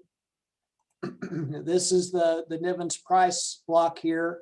And then as we go forward another block, we've got some historic homes there. We have a few sprinkled in here off of Providence, as we've talked about, and, a few here and there in other places. I mean, there's not a lot, but there is some.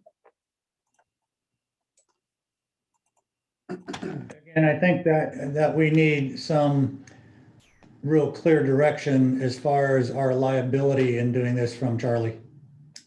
I would agree with that. Yes. I just think that I agree with what Ron said. Before we start actually changing or putting some type of zoning on that may be a problem even with the homeowner, just because, we may be thinking that it's historical and want to keep it that way, or we don't have an overlay currently, and we don't know what the plans may be for that property, that we need to actually just zone it in such a way that it is in the best interest of the homeowner currently, until you get any more clarification from that. And in trying to make it historical, if that's not what they're looking for, just because we may think that it's a good fit, may not be a good fit for them.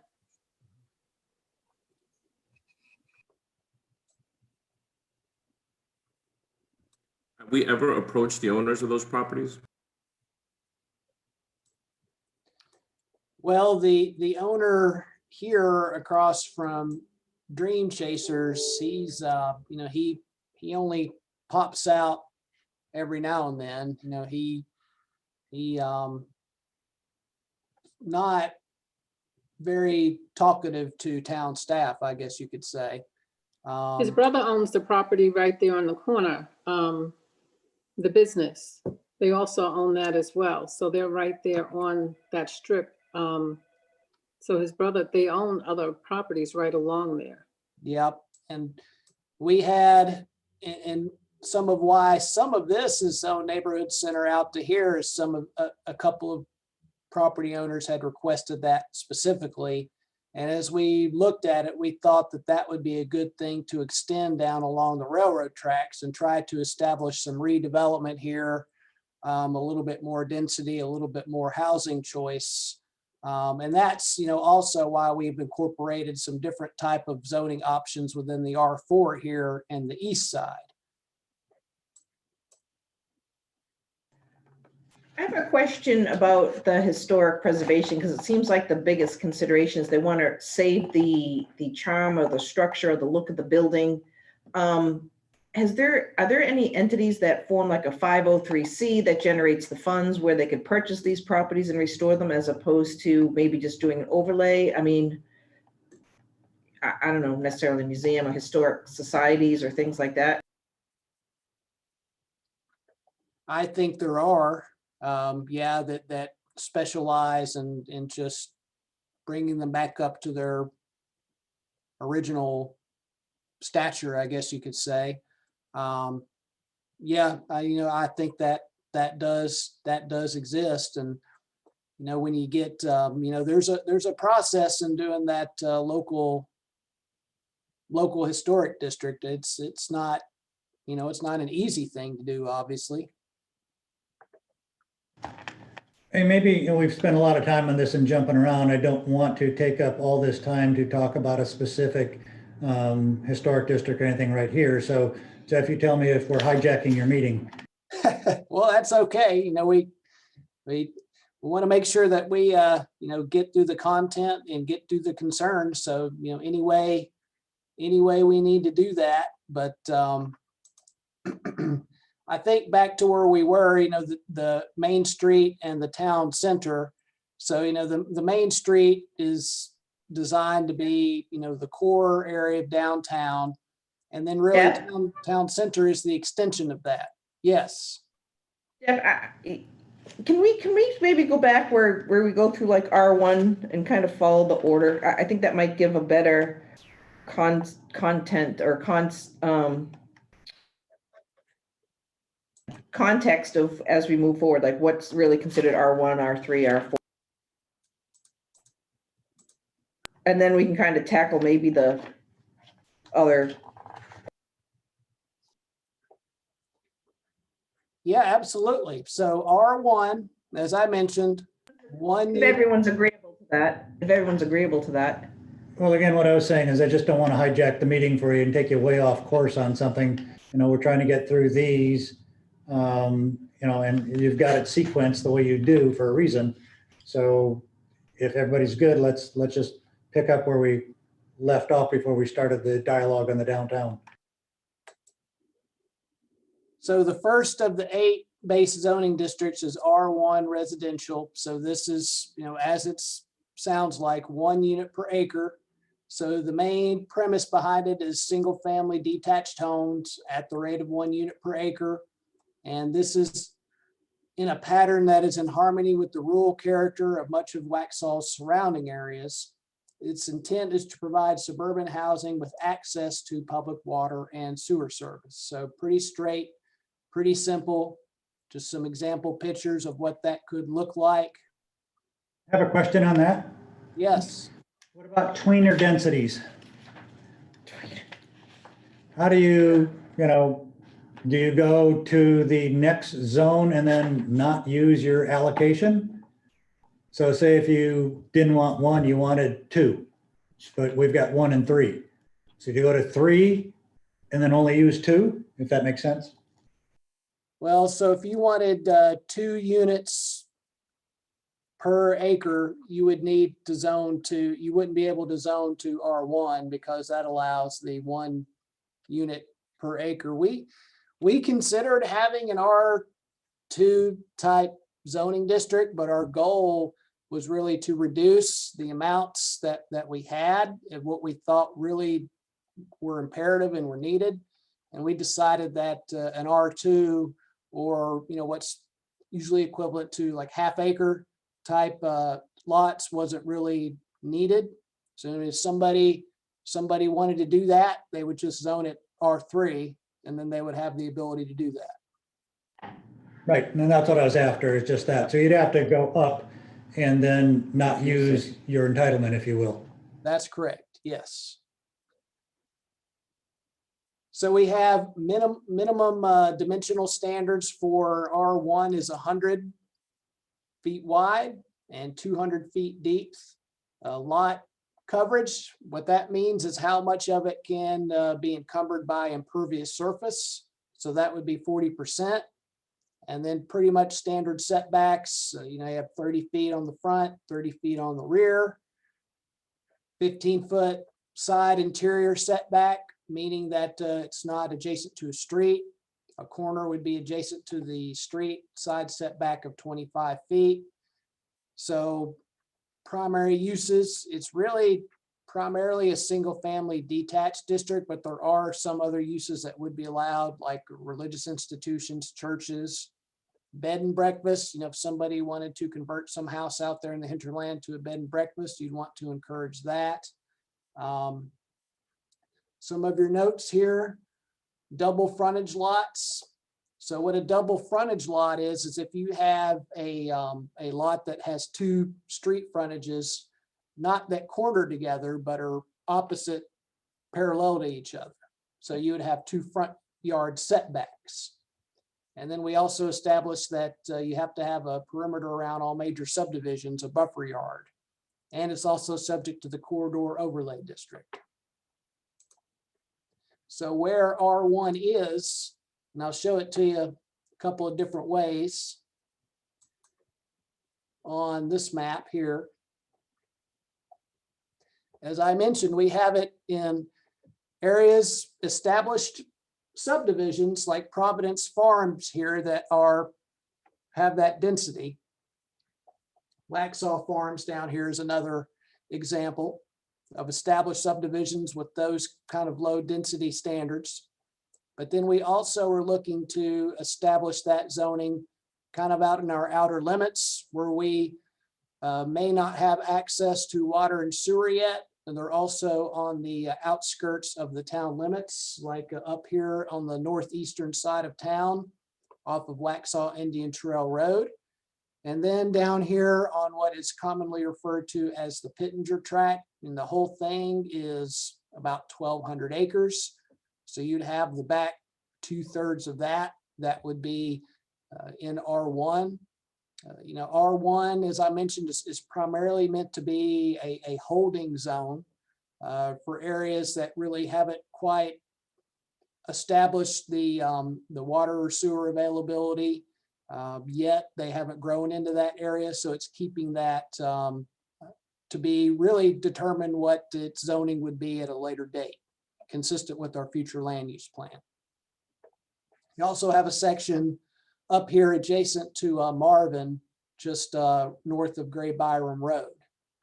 I think there's some existing horse farm things up there right now as is. So that's where we have R1. Also down here on the Broxton track where there's some existing soccer fields down there. We have that area there zoned R1 in the back half of that. And then this was an old, I think, maybe half an acre subdivision to an acre subdivision that never materialized, that was annexed in many years ago, but it just never developed into anything, and that tract 2 would be R1. So as our utilities, of course, in conjunction with Union County, start developing more out that way, then these areas would most likely look to come to the board with some type of rezoning request.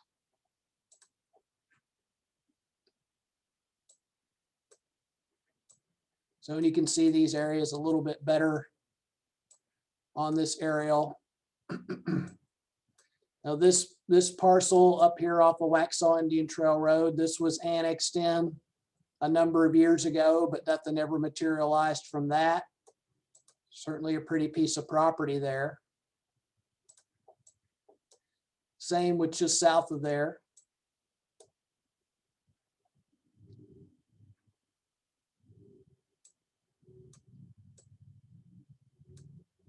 So Jeff, just a question for you. So by right, they could put a density 1 acre, 1 house per acre by right. If they want anything less, they would have to come before us for rezoning, or if they went with a subdivision? Yes, that's correct. So if if somebody walked in our door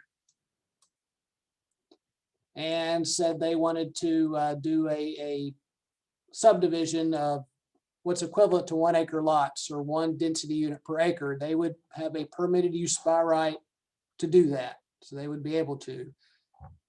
They would have to go through a major subdivision process, which would still require approval from the BOC. If they wanted more density, if they wanted to be something similar to Lawson or Millbridge or something like that, they would have to come rezone that. They would have to go before the board with a rezoning request to bring that density up to R3, for example, maybe R4. So that would be the process if a developer wanted to get more density out of this tract. So just so that we're clear, if a developer or builder comes to us and say they want something 1 acre per lot on that parcel, that is by right, but they would still have to submit to a subdivision plan, which comes before the board. So it's not like they could come up and just build this. They would still have some sort of approval process through us as a board through the subdivision, correct? That's correct. The board will have final decision-making on all major subdivision processes, as well as general rezonings and conditional rezonings, just as you always have. Just to be clear, and I think what Ann is shooting at a little bit is sometimes a comment will go out, well, if they're by right, they can do whatever they want. Well, that's kind of true, except they still have to follow our systems, processes, and ordinances to do that. In this case, if they wanted to do that subdivision and they're inside the town limits, going back to your earlier statement, that they would have to hook on to and have available to them the utilities. That's correct. Yes, we would not allow them to subdivide this into any type of developable property without them proving to us that they can extend water and sewer to that property, among meeting all of our other requirements. But by rights, if they have those things, even though they go through our process, we couldn't deny them. Legally, you're not supposed to. It's different from a rezoning or a conditional rezoning where it's a legislative decision. You could make the decision of yay or nay based, on a whole lot of factors. But with an administrative process like this in a major subdivision, if they meet all of the requirements, the town would run the risk of losing a legal battle if somebody so choose to do that and could show that they were meeting all of the requirements. Which is still what we have today, correct? Yep, it's the same. That's no different. But that's an example of how the process does work. And, the level that the board has and still will maintain in the decision-making process.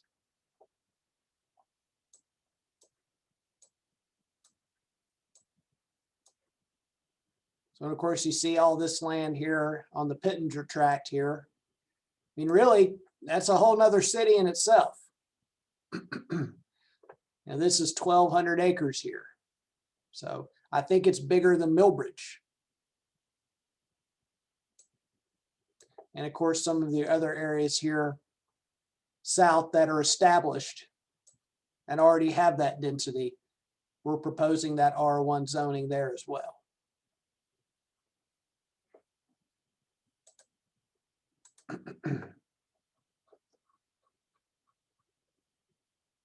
So then we get into what most of the town will be zoned that's got residential zoning is R3. So this is what's consistent with Lawson, consistent with Millbridge, pretty much all of the newer subdivisions that have developed on the north side of Waxhaw in the last couple of decades. It allows for the development of single-family detached homes at a rate of 3 units per acre, and that's in harmony with the existing residential subdivisions throughout town. It's traditional suburban type housing, trying to encourage some clustering of homes to promote some preservation of trees, open space, and other natural features. And anybody that is able to do that, we give them a density bonus of up to a half a unit per acre. What we call that is a cluster clause. So the dimensional standards, if it were a conventional subdivision, would be a minimum of 80 feet. If they were willing and able to dedicate open space and tree preservation areas, they would be able to have lot widths down to 60 feet. It's pretty standard stuff. It's a good thing to do if you want to try to encourage some tree preservation and open space areas, because if you don't do that, then they have no choice but to utilize the entire property to be able to get the yields that they need to make a project work. And of course, the maximum density is 3. If they are able to meet those dedication requirements for the cluster clause, then they can get a density of 3.5 units per acre. So again, think Millbridge, all of our standard Barrington, Park Providence, Inverness, all of those, they're all of similar density types. The primary use here is the single family detached dwelling, but churches could also locate there, or any other type of religious institution, horse barns, government buildings. And again, we've got the note about double frontage lots, buffer yard perimeter around all major subdivisions. And then when we'll get to chapter 5, we'll talk about the cluster subdivisions specifically. And then of course, the corridor overlay district as it would pertain.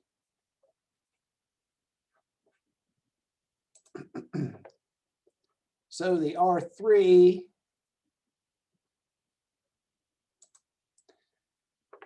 is all the yellow. Lawson, up here, this area, Park Providence, Barrington, Inverness, Curitan, Quellen, Millbridge, We got Anklin Forest here.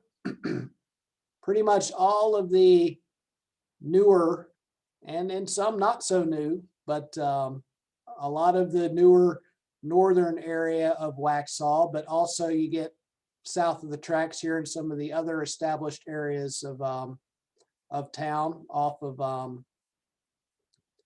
a Sharon Drive and those at Hillcrest subdivision. And then the preserve down there, the furthest south. So pretty much, you know, all of our newer and somewhat new subdivisions, it's the standard suburban single family detached zoning district that most any town of our ilk would have and provide for anybody that wanted to do your standard subdivision type.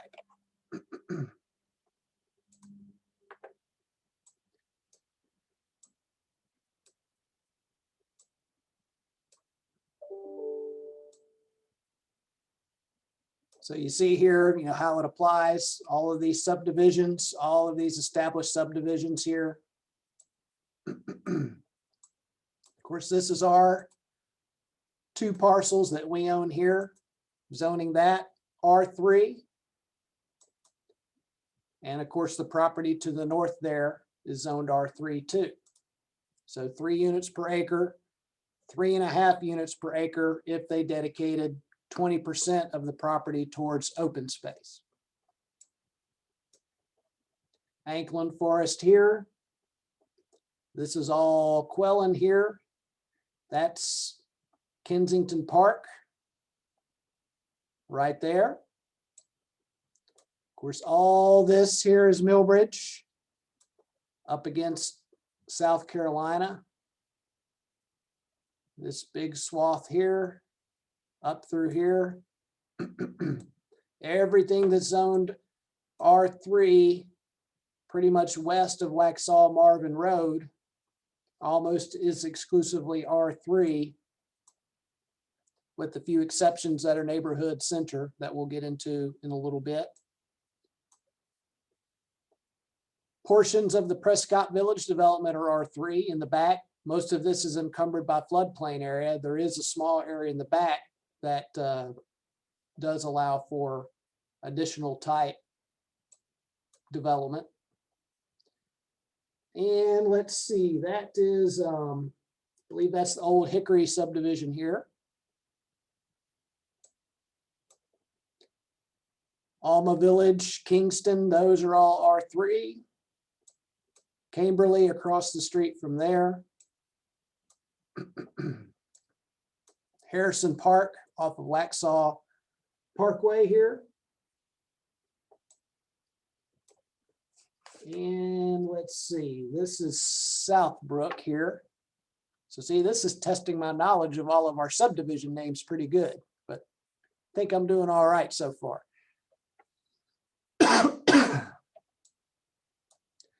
South of town here, you've got the Hillcrest area, which is this big swath south of the tracks here. And then over here off of 75 is Hermitage Place. And then down here at the very bottom is the preserve. So that, I think, catches most all of what we would have zoned R3.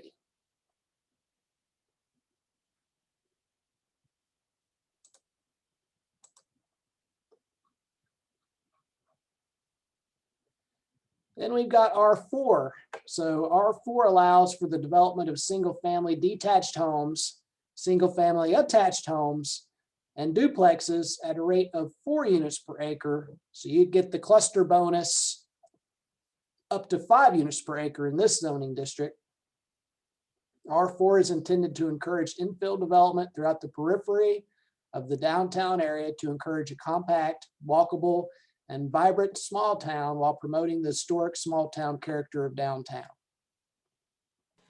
Jeff, when it says attached homes, would that be considered townhomes or just like, because I see that townhomes are specifically mentioned for neighborhood center, but is that assumed to be an attached also under R4 would be townhomes? Yes, single family attached is townhomes. It would be, okay. So your dimensional standards, your standard lot width would be 60. That could be reduced to 45 if you're able to dedicate open space to make it a cluster subdivision. Lot depth would be 80 feet long. And then here's your densities. Of course, the standard density is 4 units per acre. That you could use the cluster clause to get it up to 5. Maximum lot coverage of 75%. Front yard setback of 15, rear setback of 20. Have your side setback of 7.5. That can be reduced down to 5. Some of your primary uses: detached dwelling, attached dwelling or townhomes, duplexes, cottage homes, which we'll get into more a little bit later. Of course, churches again, or other types of religious institutions. Bed and breakfast is another option that we put on there as well. Of course, here's the same cluster subdivision clause. So you get a bonus of up to 1 unit per acre with reduction. You get that reduction in lot width, depth. So, and that's in section 5.8 of the subdivision chapter. Duplexes, if you want to do a duplex in this zoning district, you have to have 150% of the minimum lot width and depth standards. So put a single family house, you have to have a minimum of 60-foot lot width. If you wanted to build a duplex on a lot, it would have to be a minimum of 90 feet wide. That's what that means. Jeff, Yes.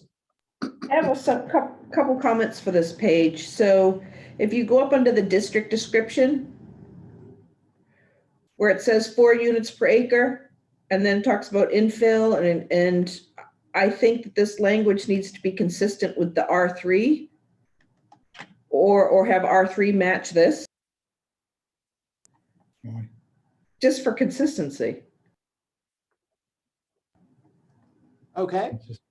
Only because here it says 4 units per acre, 5 units per acre for cluster, but we don't have that language over on R3.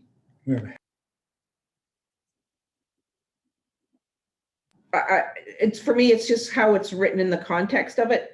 And then the other thing is under the notes section, it has cluster subdivisions, which is different than under the notes section for R3. I just would like it to see it consistent. So if you're going to say cluster subdivisions here, over on R3, it says see section 5.8, where here it's kind of spelled out a little bit more of what that is. So I don't know, just for consistency.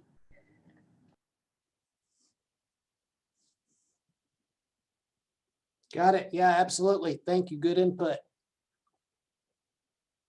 The other comment that I want to see is, it seems like everything in R3 or anything in the residential zoning has a maximum height of 3 stories. So even like in residentials, they could have a 3-story structure. Is that correct? Yeah, that's pretty standard. 3 stories. Do we have a maximum height restriction in the town? We do not have a maximum height restriction. We're keeping it at just the stories, which are defined in the definitions and in building code, which are typically between 12 to 16 feet high. So you could have a 3-story structure, but let's say it was like a basement and that was like built below the grade, that would still be considered 3 stories? No, you generally only do that from the grade. You wouldn't consider the built-in basement. That comes up a lot in the mountains, and we had a lot of that there. Not sure how much that would come up here, probably not very often, but you do the measurements from the ground, not from below ground. And just to clarify that, usually you do the measurement from the highest point, the highest elevation of the property. That's right. That's exactly right.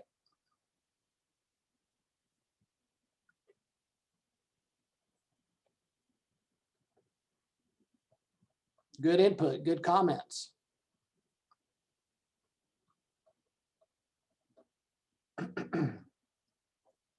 So we also have the other standard stuff on double frontage lots and then buffer yards, perimeter around all major subdivisions. So we also want to make sure, this is an important note about attached single family or townhomes. They don't have a minimum lot width, but the total width of each structure containing an attached or townhome would be 60 feet. So what we're saying here is that if you're going to build single family attached product, you're going to have a minimum of 3 units together, roughly at 20 feet each.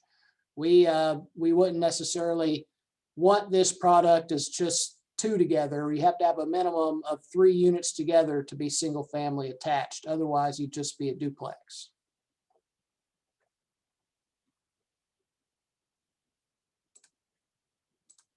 Jeff, how would that apply if somebody wanted to have like an in-law suite or an in-law apartment or an in-law something to their house? Well, so that is in the general use regulations under accessory dwellings. And we have a whole section of that. But I mean, the short answer is that would be allowed. Would it have to fit under this zoning type for that? So, well, let's go ahead and let's get down to that.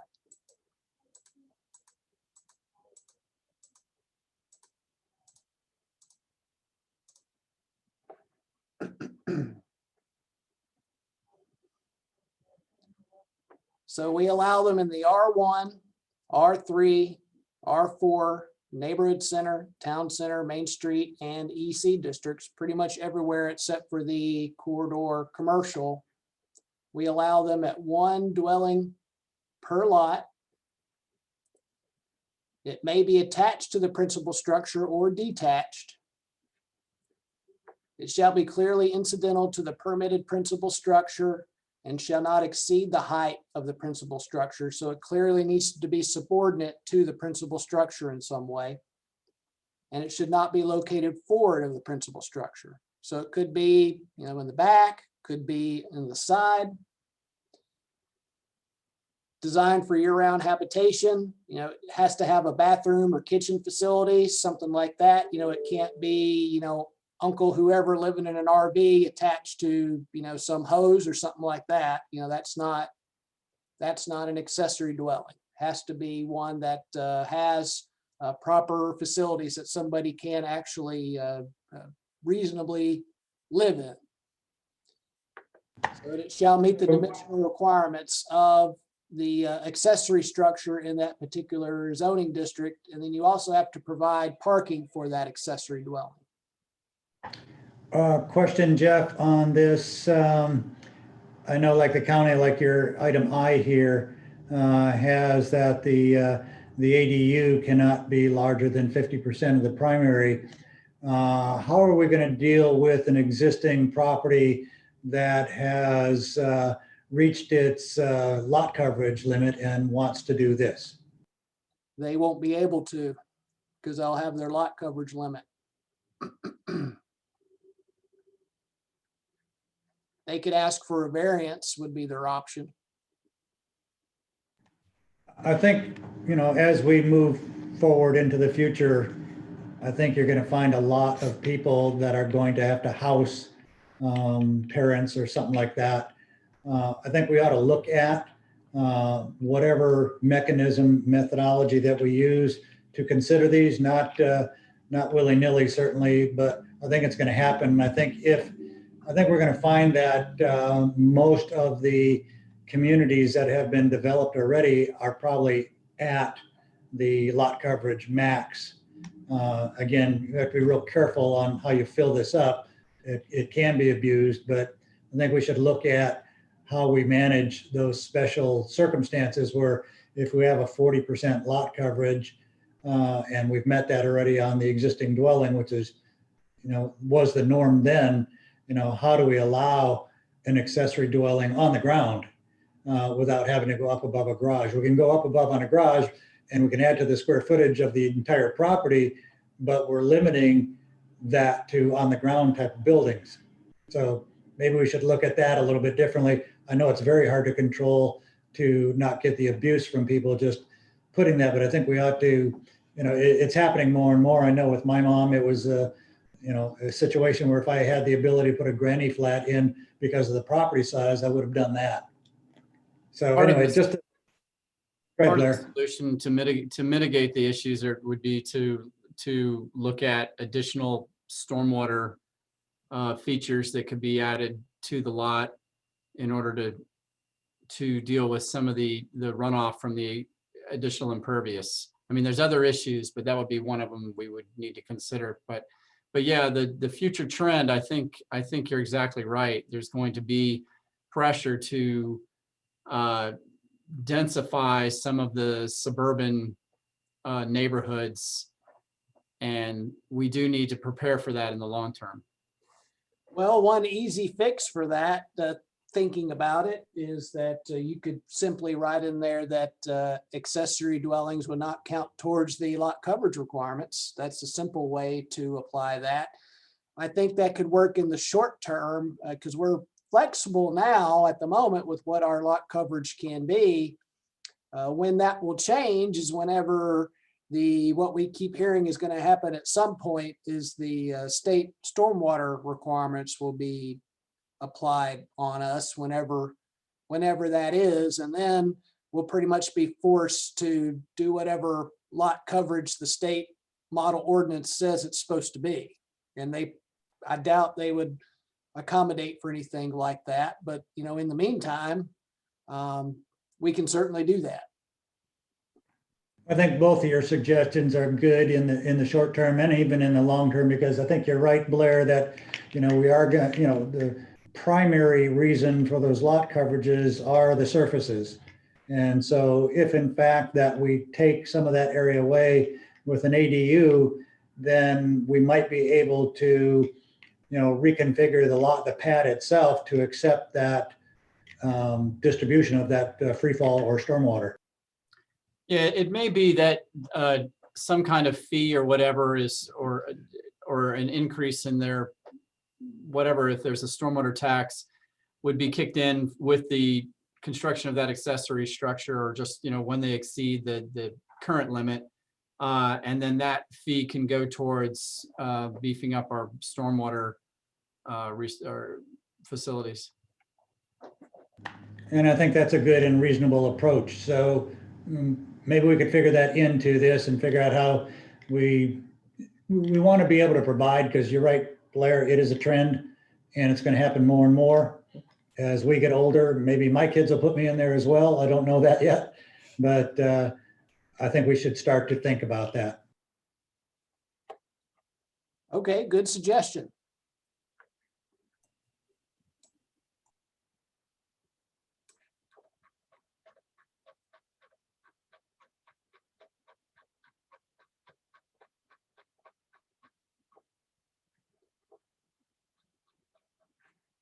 So going to the map here for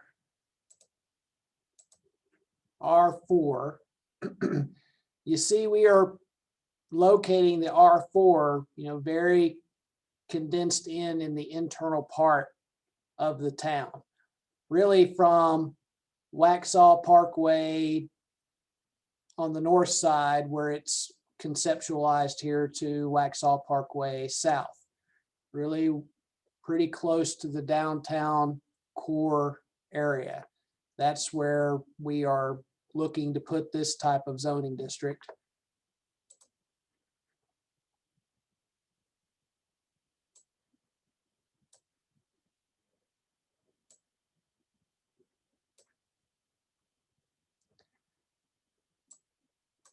So we have it here on Waxhaw Marvin Road.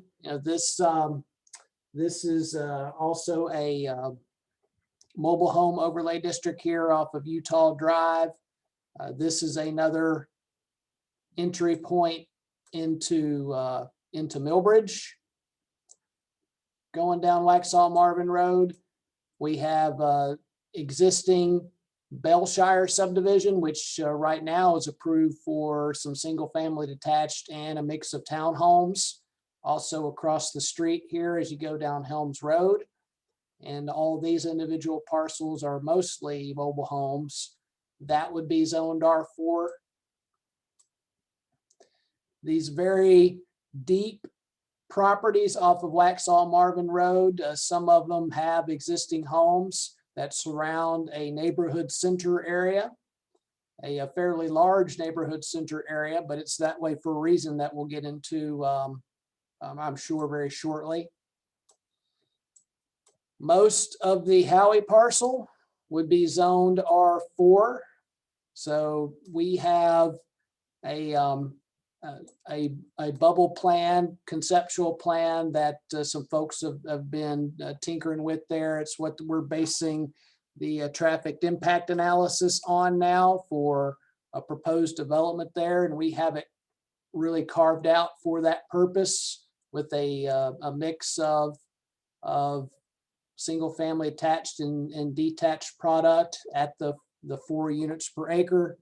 And then this front area there is town center. But then of course, the home sites that are, just off of downtown, this is Peyton Court here. And then I think don't remember the street name off the top of my head, but this is Broad Street here. This is Peyton Court. There are 4 houses here. We've already talked a lot about R4 here off of Providence Street and going back here through the east side area of town.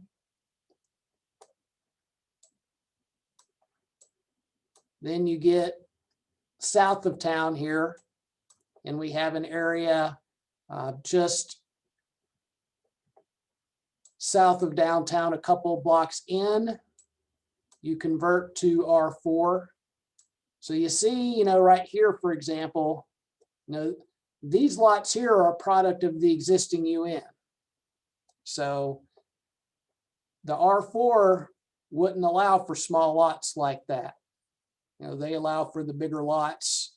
The smallest lot you can get in a single family detached home is 45 feet if you cluster. You would not be able to do the 25 footers that people have been able to do here in the past with the UN. So just want to make that clear to everybody, because I know that some of the public input that we've received, that's, I think, what people have disliked most about the UN. And I honestly think in years past, I'm not sure if it was interpreted right anyway. I'm not sure if it was ever meant for single family detached lots to be that small. I really think that was meant to be for single family attached housing, but that's what happened over previous years, and that's how it was applied.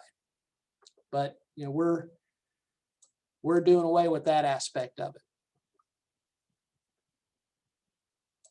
This is Providence School here, so that's the big landmark, and the property that comes behind there. So we're trying to match all of these smaller lots with the zoning that is as closely consistent to that as possible throughout this periphery, and trying to create an area that makes a transition between the downtown neighborhood center periphery and then going back in here into your more suburban R3. This is our piece of property, commonly referred to as the Horton property. This is where our park will be. So our park will separate really an R4 and an R3 zoning area. Now, R4 also allows for the cottage home concept that we got public input on back at public input number 3 and 4 back in October, that we got very favorable reviews on. So, that's really a type of housing that we're incorporated in that kind of takes the place of your more standard multifamily. But the advantage of that is you still give people some options and maybe give them a little bit more density, but you're creating a project that is more consistent with what is already on the ground out there in town. and also creating a product that that is becoming more and more desirable as we move on, and are typically a little bit smaller as well. But they're a really neat concept that we'll talk about more in a little bit under the special requirements section.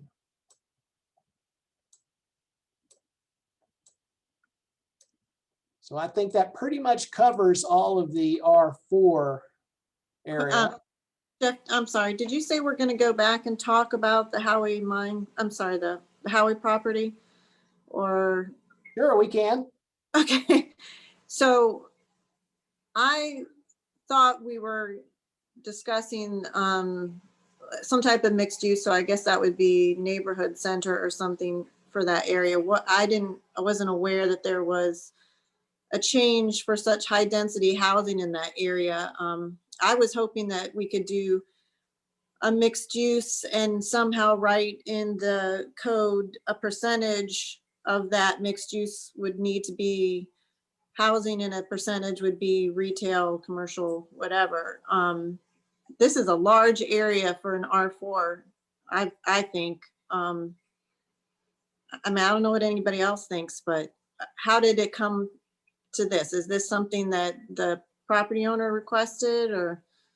Well, it's actually a lower density than neighborhood center. You know, the neighborhood center allows for 8 units per acre for residential. So this being right in the center of town, right at the outskirts of a town center and Main Street area, and being internal to our downtown economic zone, we looked at, you know, would it make sense to zone it R1? No, that would not make sense. You get the yield of the one unit per acre, and with the intention of that being in areas that do not have availability quite yet of water and sewer, or areas that have that established lot size already, that wouldn't make sense. And you know, R3, which is your 3 unit per acre, but only allows for single family detached product, that wouldn't make sense. So looking at it from wanting to allow for an assortment of different type of residential housing options, such as single family attached, single family detached, and cottage housing, but not multifamily. Multifamily is not allowed in the R4. So that's how we decided to tackle that area. And we did utilize the bubble plan that we were provided from the potential developer of this that is going through traffic impact analysis. Their overall density for the entire tract is between 3 to 4 units per acre. So, and it's based off of, you know, this is how this is delineated, and then their town center area there off the front, that's their commercial area as part of that traffic impact analysis. So that's why it is laid out this way. So I mean, really, it's the, you know, by their standards, they're actually doing a little bit less than what this would allow, but it does provide for the plethora of housing types, the mix of uses I think that we would want to see there, that R1 and R3 would not allow. And now keep in mind, you know, we're zoning these, and you know, none of us here are going to be the world's best at determining what the market is for each of these properties. You know, there will be plenty of rezoning requests over time, you know, and particularly on larger pieces of property like this and others around it. Different developers are going to have different ideas of what to do with it. And so, you know, you have a ability to master plan something through a conditional zoning process, and that certainly is on the table for anywhere in town, just like it would be here. But, you know, something internal to the town that already has, access to all of the infrastructure and has the proximity to downtown, I don't see why you'd want to have it a significantly lower density.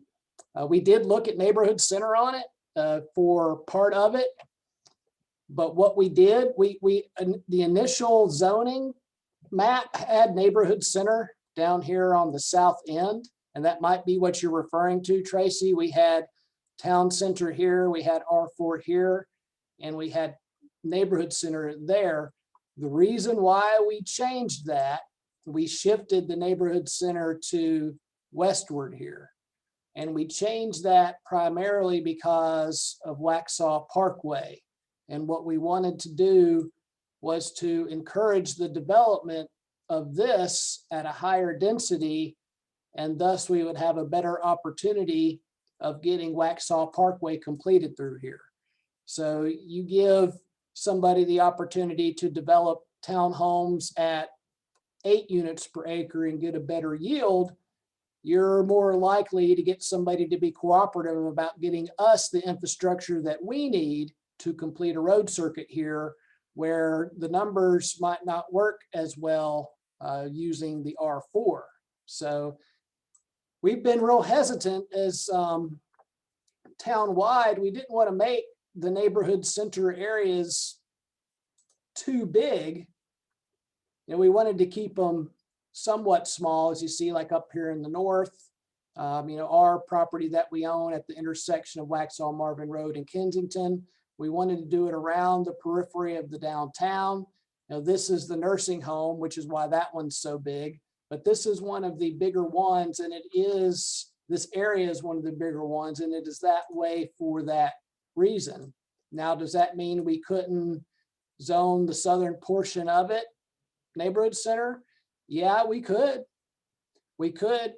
Based on how we have it written, that would allow somebody to do a mix of retail and office and a whole plethora of different residential uses there.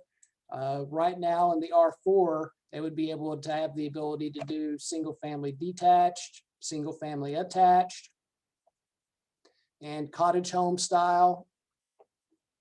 And the density would be at 4 to 5 units per acre for the single family detached and attached product versus the 8 units per acre that we allow with neighborhood center. So originally, yes, the neighborhood center was here.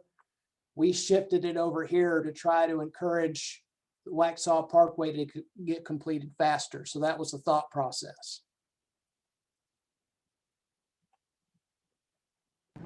So Jeff, with the neighborhood center shifted to the west, that would be a better use over there, especially if we had more connectivity with the Waxhaw Parkway East, which we're working towards, and the funded part of Helms Road with is it NCDOT or NCDOT Rail? It's an NCDOT rail project, and yes, all that was also taken into consideration too. And of course, that is a funded project up to Waxhaw Marvin Road and is unfunded north of there, which is why it's looking more and more likely that it's going to be up to us, either exclusively or through some type of public-private partnership to get it done. And the best way to get it done is through development, allowing for somebody to get a better yield out there that's more willing to provide that infrastructure. That's just kind of the way the numbers work. So if you zoned all this a lower zoning district, it's harder to be able to get that infrastructure because it's harder for a developer to make their numbers work. Could you just zone out a little bit on that map? So we already have the funding, and they're going to make the enhancements already on Helms Road all the way to 75. So we just need to make that connection for Waxhaw Parkway. Yeah, so that's funded. And so from Waxhaw Parkway over to Waxhaw Marvin, that's what we're looking to accomplish. So, I mean, if you look at a bigger scale, we'll have bigger connectivity and infrastructure all around, right? So like I guess if you looked at the other map, we would have that connection for Waxhaw Parkway East through that out to 75. Yeah, so this is the existing right of way of Waxhaw Parkway East. You can see here where the road I'm ends. sorry, I mean Parkway West. I'm sorry. So here's the dead end of Waxhaw Parkway West right here, just at the last entry point into Harrison Park.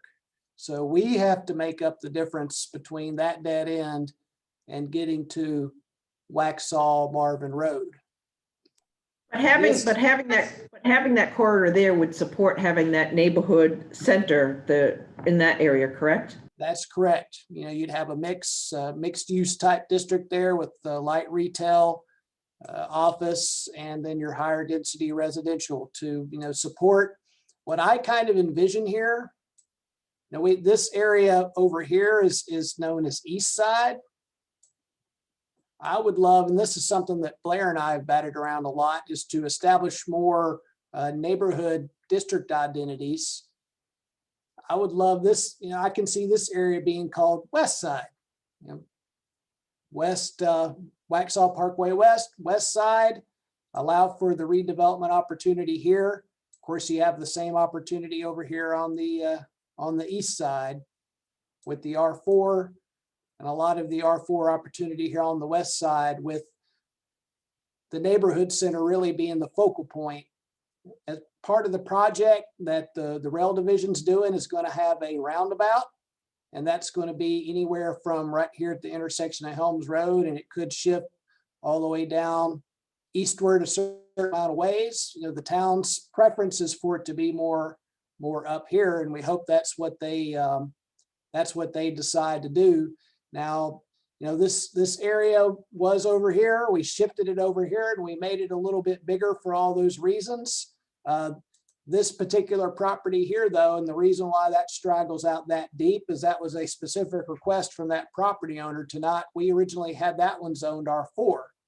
And this honestly was probably one of the hardest parcels I had to consider changing to neighborhood center, but continued talks and working through and thinking about it. And then at the last public input session when he came, we finally agreed, and I changed that. It matches the property they own here too.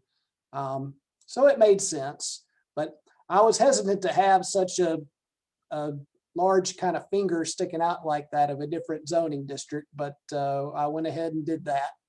And of course, in the little bit big, but albeit compact and centered around the intersection of Helms Road and then just north and south of Waxhaw Marvin.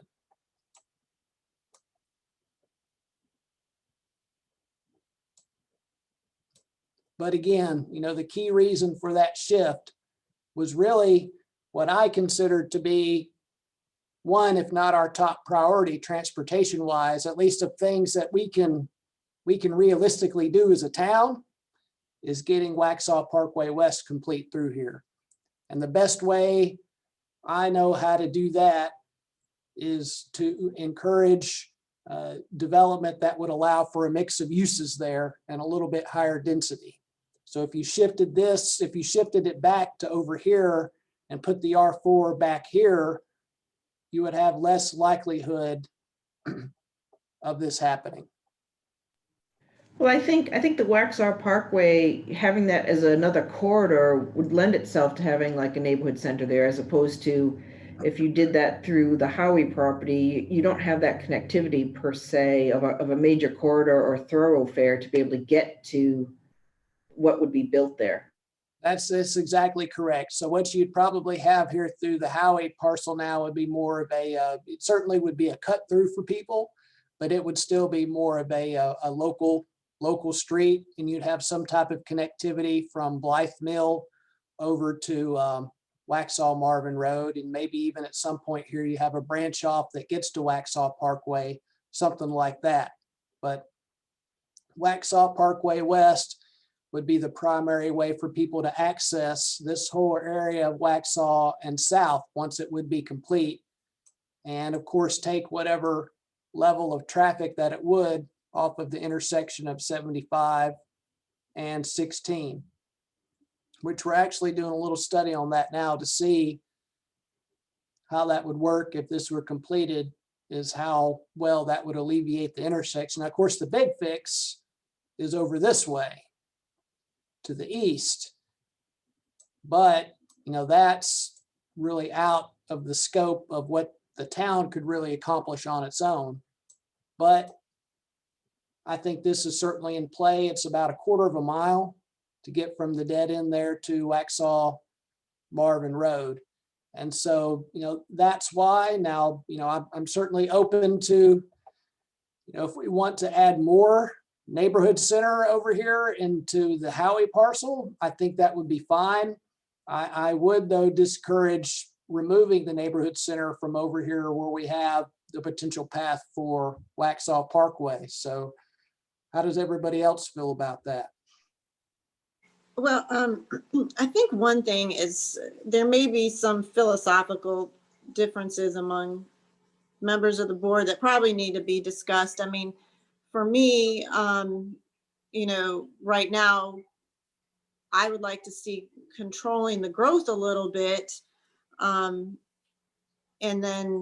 we do that through zoning, where it seems like there's some who think that we need to allow more growth in order to fund our infrastructure. And I just see it in reverse. I would rather not have more cars on the road, and rather than adding more cars just to get more roads.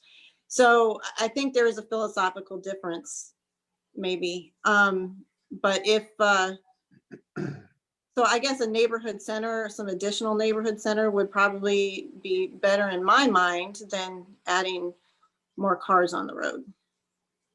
But input from anyone else on that? Oh, I agree. I believe I'm in the same philosophical mindset that you are.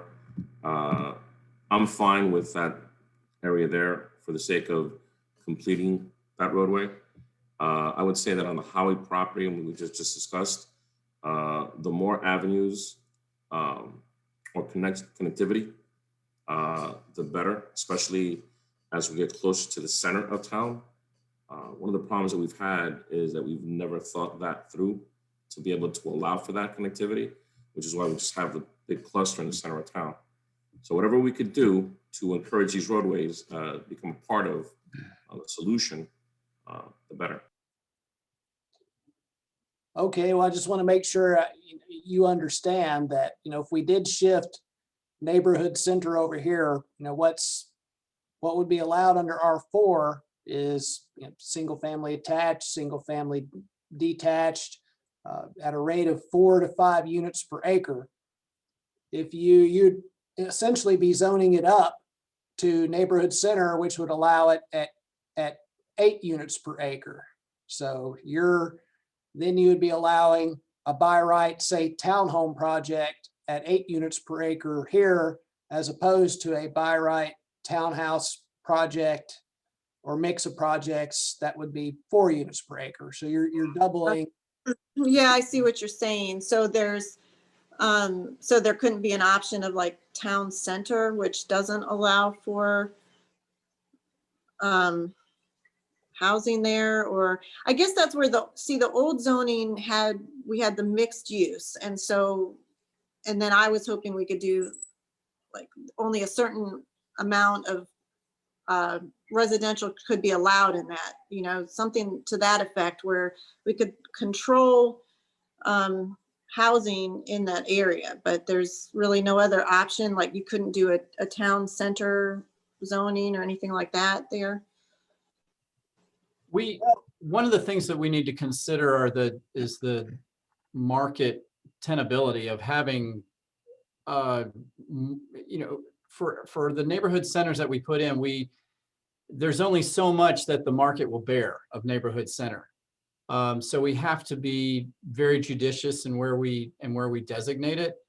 And the market is going to respond to that. And one of those responses might be rezoning requests in other areas because they prefer to put commercial and office and such in another area.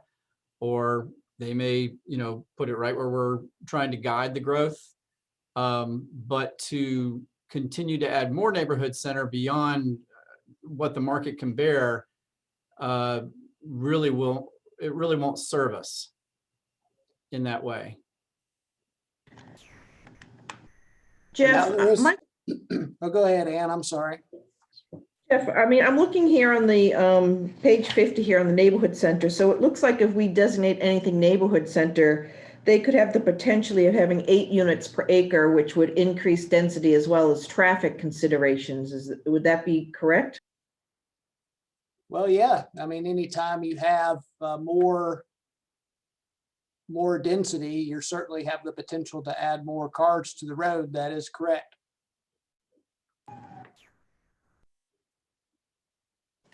But Right, the so neighbor- that What's sounds the like, current zoning? no, I was just gonna say, I guess that then adding an additional neighborhood center is not achieving what I'm hoping to achieve as far as less housing.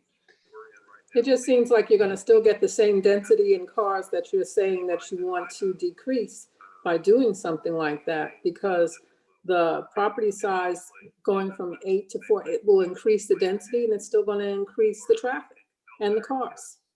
Well, but also in turn, if you zone it to commercial, depending on what the use is, you would have a similar type of traffic there. But it all depends on what the commercial use is. I mean, traffic really is associated more with what the use of the property is, more than anything else. I mean, you can have some retail operations that require a lot less traffic mitigation, but then you have others that require a whole lot of traffic mitigation. It just really depends on what the use is. So you could slap some commercial zoning down here. We didn't really think that, we're not really trying to play brokers here, but we didn't really think that just having an exclusive commercial district here would work. So that's why we thought, especially for a piece as large as this, to try to get the residential density yield down some. Something that R4 kind of lends itself to. If it's on a larger piece of land, it keeps the density at the 4 to 5 units per acre, as opposed to up to the 8. So if you had a mix, say you did R4 here in the middle and you had neighborhood center here on the south, you're actually going to have more housing than you would if it was all R4. One of the things I want to chime in on too, I mean, we're focusing on, 1 or 2 specific little properties and losing track of what part of the goal was, and what we're trying to achieve is to open up those transportation corridors. Because even without any of these properties being developed, we are going to have an increase of our traffic coming through the downtown area from other areas and going through us. Preventing or trying to prevent 2 properties from getting any approvals doesn't solve the problem that we're trying to solve on a transportation corridor. We have the NCDOT rail already going. Jeff, if you could move that back over to their area over there. We have that being put in place to obviously allow NCDOT, now we being that it's being done by NCDOT rail, they're extending their stacking capacity on that side rail.